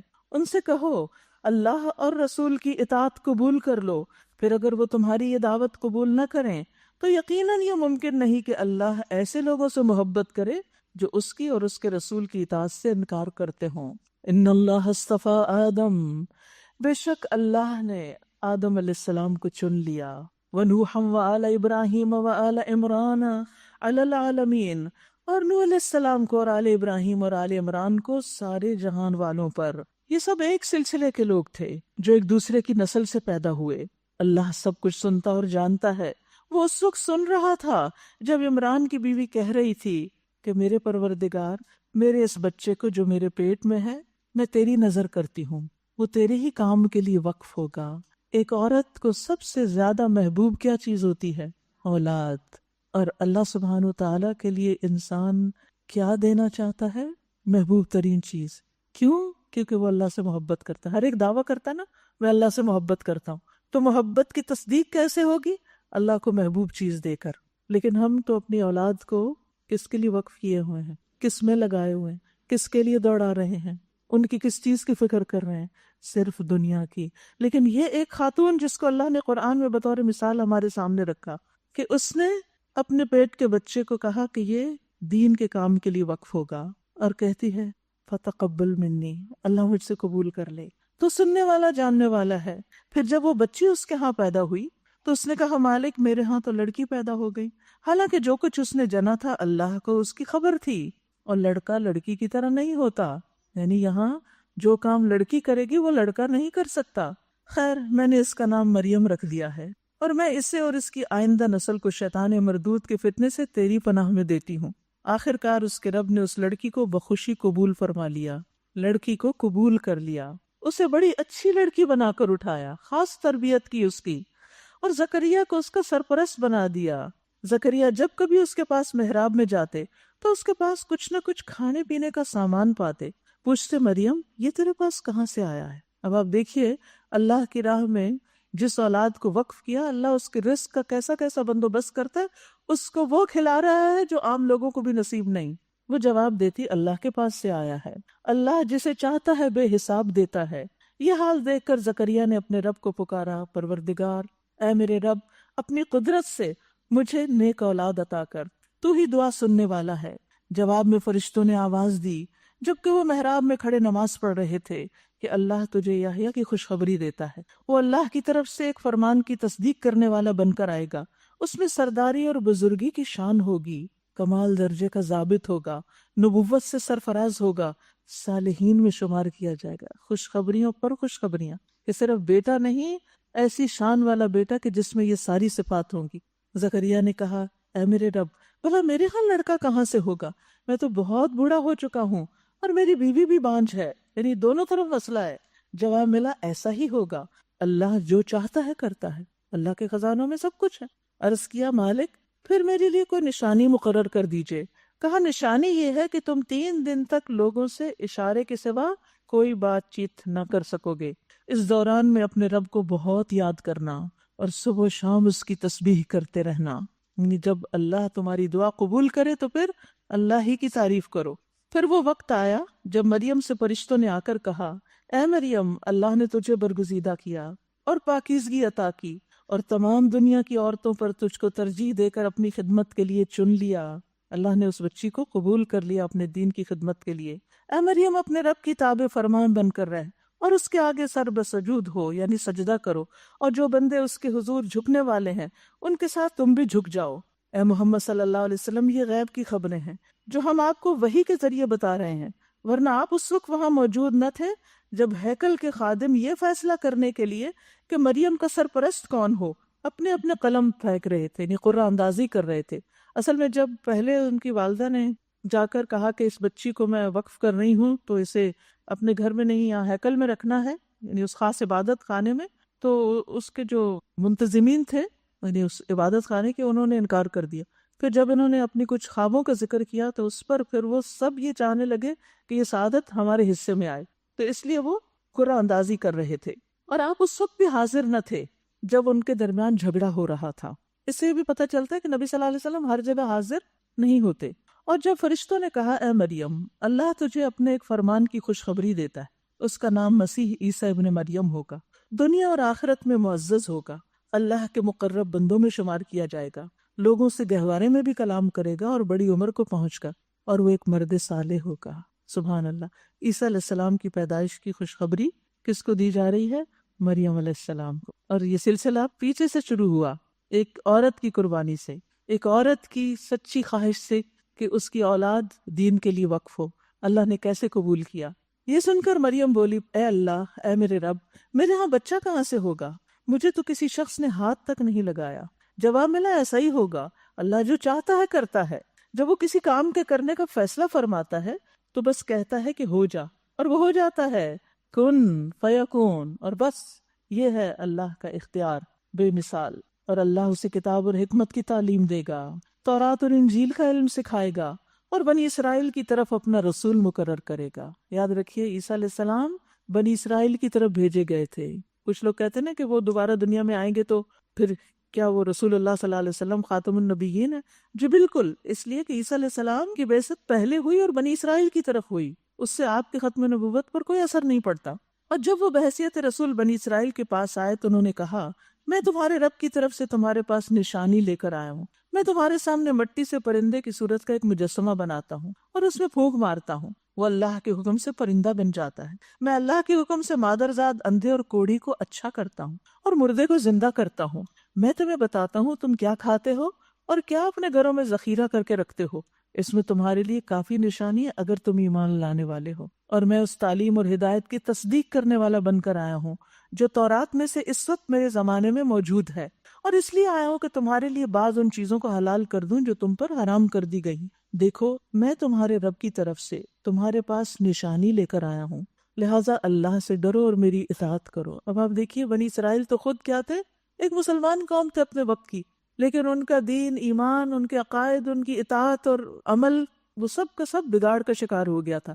تو عیسیٰ علیہ السلام نشانیاں لے کر ان کے پاس آئے اور انہیں ہر طرح سے سمجھا رہے ہیں کہ تم اللہ کا تقوی اختیار کرو اور میری بات مانو۔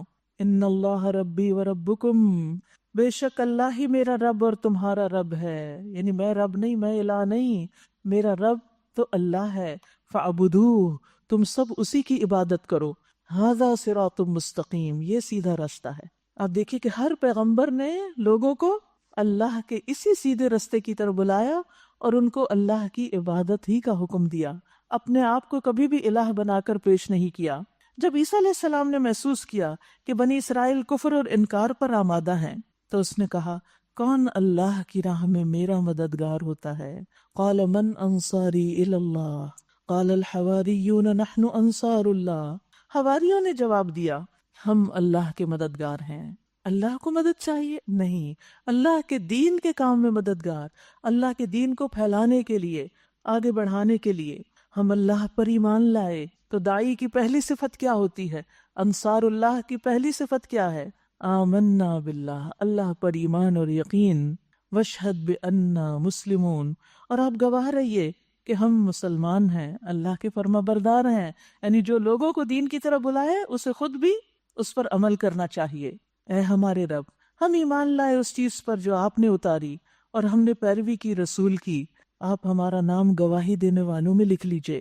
پھر بنی اسرائیل خفیہ تدبیریں کرنے لگے عیسیٰ علیہ السلام کے خلاف، کیونکہ وہ ان کو حق کی طرف بلاتے تھے، دین کی طرف بلاتے تھے، اور بنی اسرائیل نے پیچھے جیسے گزرا آپ نے پڑھا کہ انہوں نے پیغمبروں کو قتل کر دیا، وہ ان کے قتل کے درپے ہو گئے اور اس کے لیے چالیں چلنے لگے، تو وہ خفیہ تدبیریں کرنے لگے۔ جواب میں اللہ نے بھی اپنی خفیہ تدبیر کی، اور ایسی تدبیروں میں اللہ سب سے بڑھ کر ہے۔ اللہ کی خفیہ تدبیر کیا تھی؟ جب اس نے کہا، اے عیسیٰ، اب میں تجھے واپس لے لوں گا اور تجھے اپنی طرف اٹھا لوں گا، اور جنہوں نے تیرا انکار کیا ان سے، یعنی ان کے بیچ میں تجھے رہنے سے اور اس ماحول سے تمہیں نکال لوں گا، اس سے تجھے پاک کر دوں گا، اور تیری پیروی کرنے والوں کو قیامت تک ان لوگوں پر بلند رکھوں گا، بالادست رکھوں گا جنہوں نے تیرا انکار کیا۔ پھر تم سب کو آخر کار میرے پاس آنا ہے، اس وقت میں ان باتوں کا فیصلہ کر دوں گا جن میں تمہارے درمیان اختلاف ہوا ہے۔ جن لوگوں نے کفر اور انکار کی روش اختیار کی ہے انہیں دنیا اور آخرت دونوں میں سزا دوں گا، اور وہ کوئی مددگار نہ پائیں گے، اور جنہوں نے ایمان اور نیک عملی کا رویہ اختیار کیا انہیں ان کے اجر پورے پورے دے دیے جائیں گے۔ اور خوب جان لیجئے کہ ظالموں سے اللہ ہرگز محبت نہیں کرتا۔ یاد رکھیے یہاں اس پارے میں ظلم کا لفظ بھی بار بار آیا ہے، اللہ ظالموں سے محبت نہیں رکھتا، تو اس لیے کبھی کسی پر ظلم نہ کرنا، ظلم سے بچنا۔ یہ آیات اور حکمت سے لبریز تذکرے ہیں جو ہم آپ کو سنا رہے ہیں۔ اللہ کے نزدیک عیسیٰ کی مثال آدم کی سی ہے کہ اللہ نے اسے مٹی سے پیدا کیا اور حکم دیا کہ ہو جا، اور وہ ہو گیا۔ آدم علیہ السلام مٹی سے بنائے گئے اور اللہ کے حکم سے ان میں جان پڑ گئی، تو عیسیٰ علیہ السلام بھی بغیر باپ کے اللہ کے حکم سے پیدا ہوئے، کلمہ کن سے۔ یہ اصل حقیقت ہے جو تمہارے رب کی طرف سے بتائی جا رہی ہے، اور تم ان لوگوں میں شامل نہ ہو جو اس میں شک کرتے ہیں۔ یہ علم آ جانے کے بعد اب جو کوئی اس معاملے میں آپ سے جھگڑا کرے تو اے محمد صلی اللہ علیہ وسلم اس سے کہیے کہ آؤ ہم اور تم خود بھی آ جائیں اور اپنے اپنے بال بچوں کو بھی لے آئیں، اور اللہ سے دعا کریں کہ جو جھوٹا ہو اس پر اللہ کی لعنت۔ یہ بالکل صحیح واقعات ہیں، اور حقیقت یہ ہے کہ اللہ کے سوا کوئی الہ نہیں، اور وہ اللہ ہی کی ہستی ہے جس کی طاقت سب سے بالا اور جس کی حکمت نظام عالم میں کار فرما ہے۔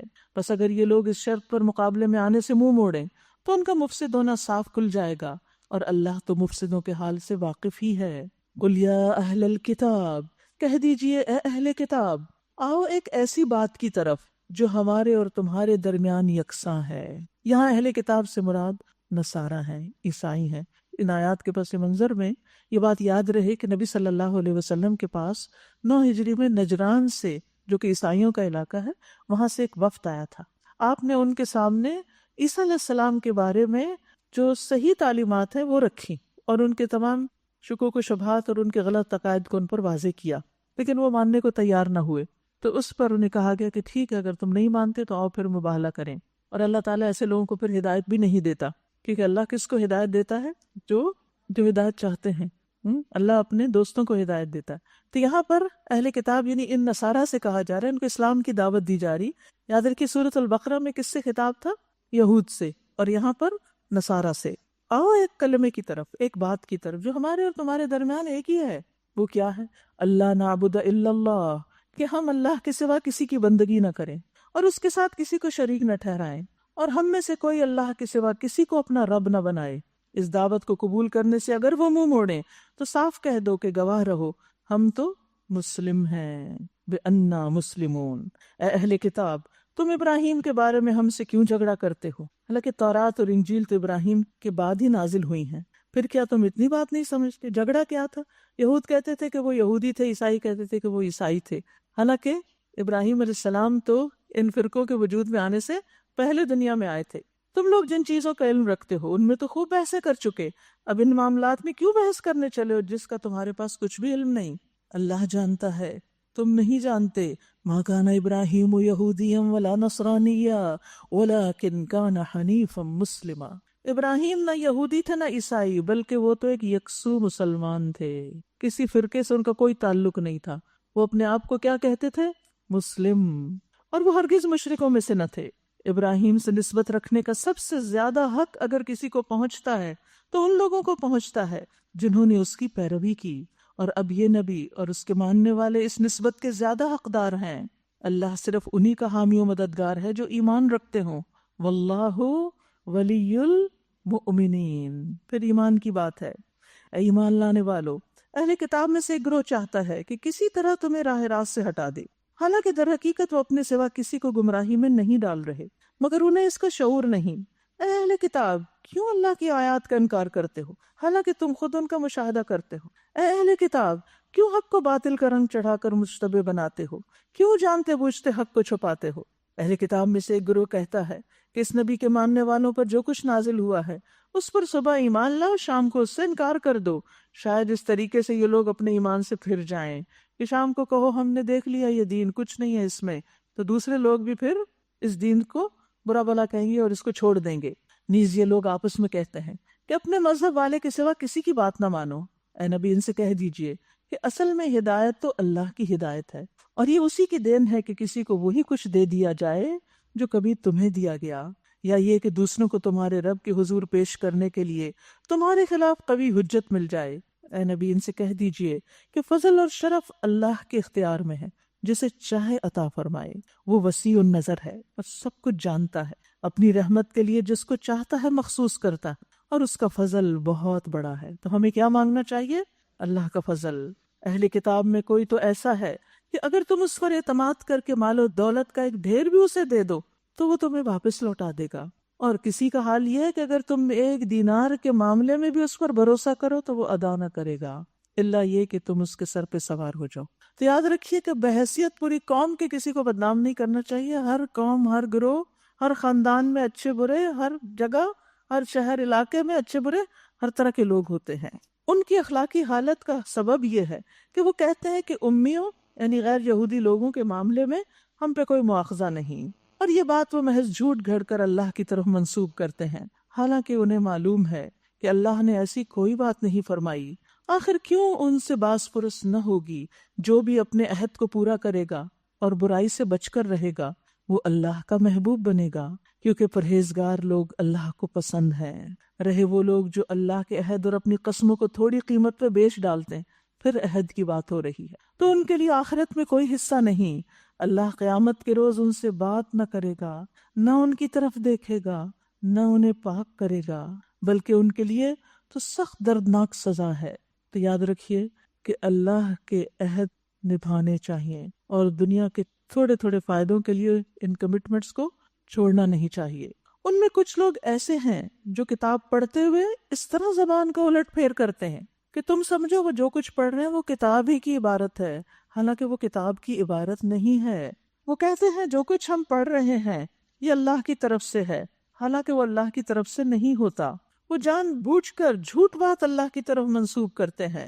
کسی انسان کا یہ کام نہیں کہ اللہ تو اس کو کتاب اور حکم اور نبوت عطا فرمائے اور وہ لوگوں سے کہے کہ اللہ کی بجائے میرے بندے بن جاؤ، اللہ کی بجائے میرے بندے بن جاؤ، یعنی لوگوں کو اللہ سے پھیرے اور اپنی طرف مائل کرے. یہ عام طور پہ ہم بنی اسرائیل کے کانٹیکسٹ میں پڑھتے ہیں تو ہم سمجھتے ہیں کہ وہ ایسا کرتے تھے.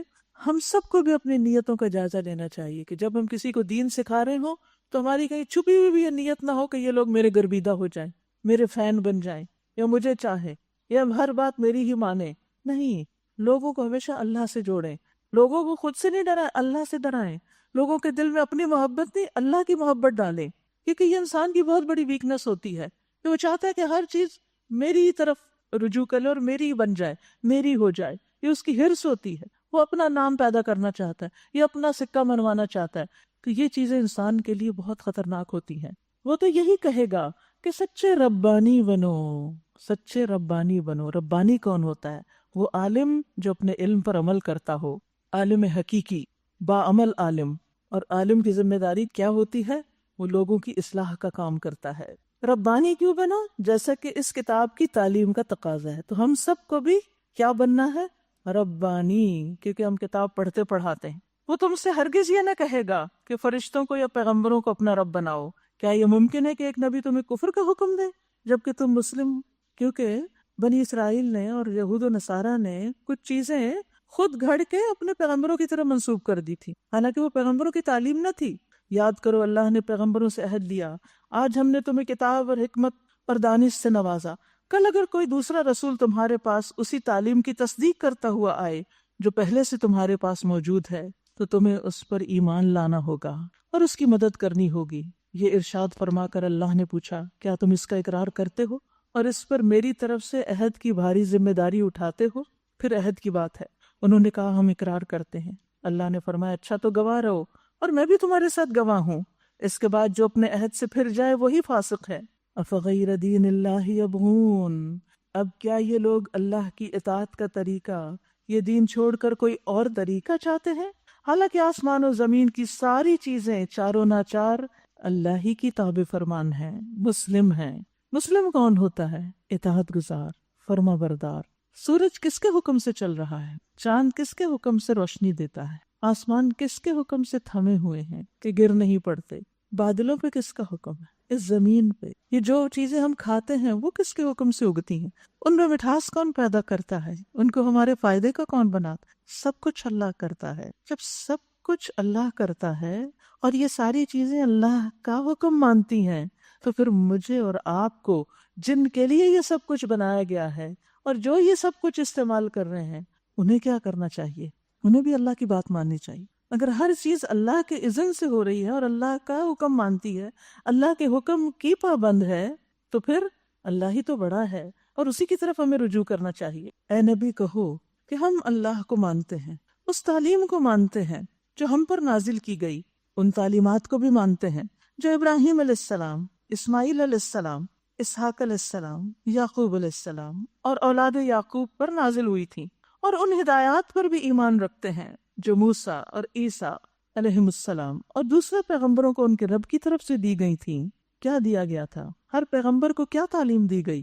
لوگوں اللہ کی عبادت کرو. اور اس تعلیم کو پڑھنے پڑھانے سے انسان کیا بنے؟ ربانی، رب والا بن جائے. پڑھانے والا بھی رب کی طرف رجوع کرے اور پڑھنے والے بھی رب کی طرف جائیں. ہر پیغمبر نے لوگوں کو رب سے جوڑا. ہم ان کے درمیان فرق نہیں کرتے اور ہم اللہ کے تابع فرمان یعنی مسلم ہیں. اس فرما برداری یعنی اسلام کے سوا جو شخص کوئی اور طریقہ اختیار کرنا چاہے گا اس کا وہ طریقہ ہرگز قبول نہ کیا جائے گا اور آخرت میں وہ ناکام و نامراد ہو. وَمَن يَبْتَغِ غَيْرَ الْإِسْلَامِ دِينًا فَلَن يُقْبَلَ مِنْهُ وَهُوَ فِي الْآخِرَةِ مِنَ الْخَاسِرِينَ. ایک دوسری جگہ پر آتا ہے إِنَّ الدِّينَ عِندَ اللَّهِ الْإِسْلَامِ، دین اللہ کے نزدیک اسلام ہی ہے، وہی قبول ہوگا. لہٰذا نبی صلی اللہ علیہ وسلم کے آنے کے بعد دنیا میں جتنے بھی لوگ ہیں ان سب کے لیے یہی تعلیم ہے. یعنی آپ صلی اللہ علیہ وسلم کی جو رسالت ہے وہ رہتی دنیا تک کے لیے ہے. باقی پیغمبر اپنی اپنی قوم کے لیے آئے تھے. آپ کی تعلیم صرف اس دور کے لیے نہیں تھی، آپ کی رسالت صرف اس دور کے لیے نہیں، آپ کی رسالت آج کے لیے بھی ہے اور وہ کل کے لیے بھی ہے. قیامت تک کے لیے آپ سب کے لیے آخری رسول ہیں. لہٰذا سب کے اوپر کیا ذمہ داری بنتی ہے کہ جو صاف ستھرا دین آپ نے پیش کیا اس کو قبول کریں، اپنی زندگی کا حصہ بنائیں، اس کے مطابق چلیں. کل قیامت کے دن اسی کے مطابق جائزہ لیا جائے گا کہ کیا کر کے آئے ہو.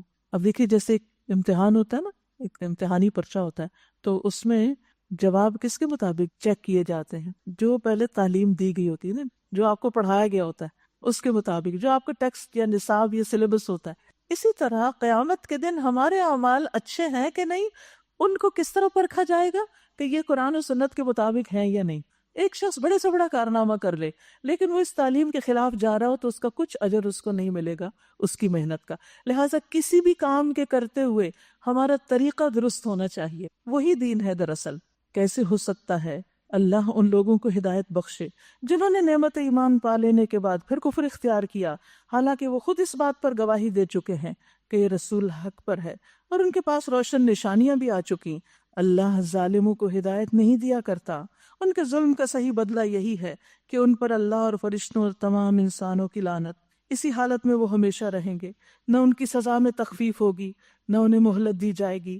البتہ وہ لوگ بچ جائیں گے جو اس کے بعد توبہ کر کے اپنے طرز عمل کی اصلاح کر لیں۔ اللہ بخشنے والا مہربان ہے، رحیم ہے۔ مگر جن لوگوں نے ایمان لانے کے بعد کفر اختیار کیا پھر اپنے کفر میں بڑھتے چلے گئے، ان کی تو توبہ بھی قبول نہ ہوگی۔ ایسے لوگ تو پکے گمراہ ہیں۔ یقین رکھو جنہوں نے کفر اختیار کیا اور کفر ہی کی حالت میں جان دی، ان میں سے کوئی اگر اپنے آپ کو سزا سے بچانے کے لیے ساری زمین بھر کر بھی سونا فدیے میں دے تو اسے قبول نہ کیا جائے گا۔ ایسے لوگوں کے لیے دردناک سزا تیار ہے۔ اولئک لہم عذاب علیم وما لہم من ناصرین، اور وہ اپنا کوئی مددگار نہ پائیں گے۔ حضرت انس کہتے ہیں نبی صلی اللہ علیہ وسلم سے روایت کرتے ہوئے کہ آپ نے فرمایا اللہ تعالیٰ قیامت کے دن دوزخ کا سب سے ہلکا عذاب پانے والے سے پوچھے گا، اگر تجھے روئے زمین کی ساری چیزیں مل جائیں، یعنی اس زمین پہ جو کچھ ہے ساری دولت تجھے مل جائے تو کیا تم فدیے میں دو گے؟ وہ کہے گا ہاں بالکل دوں گا۔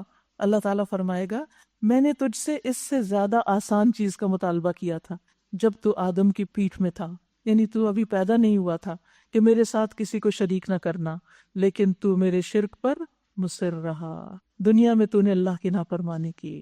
اللہ تعالیٰ ہم سب کو اس سے محفوظ رکھے اور دنیا میں ہی ہم توبہ کر کے اللہ کے حضور واپس جائیں۔ وآخر دعوانا ان الحمد للہ رب العالمین۔ سبحانک اللہم و بحمدک اشہد ان لا الہ الا انت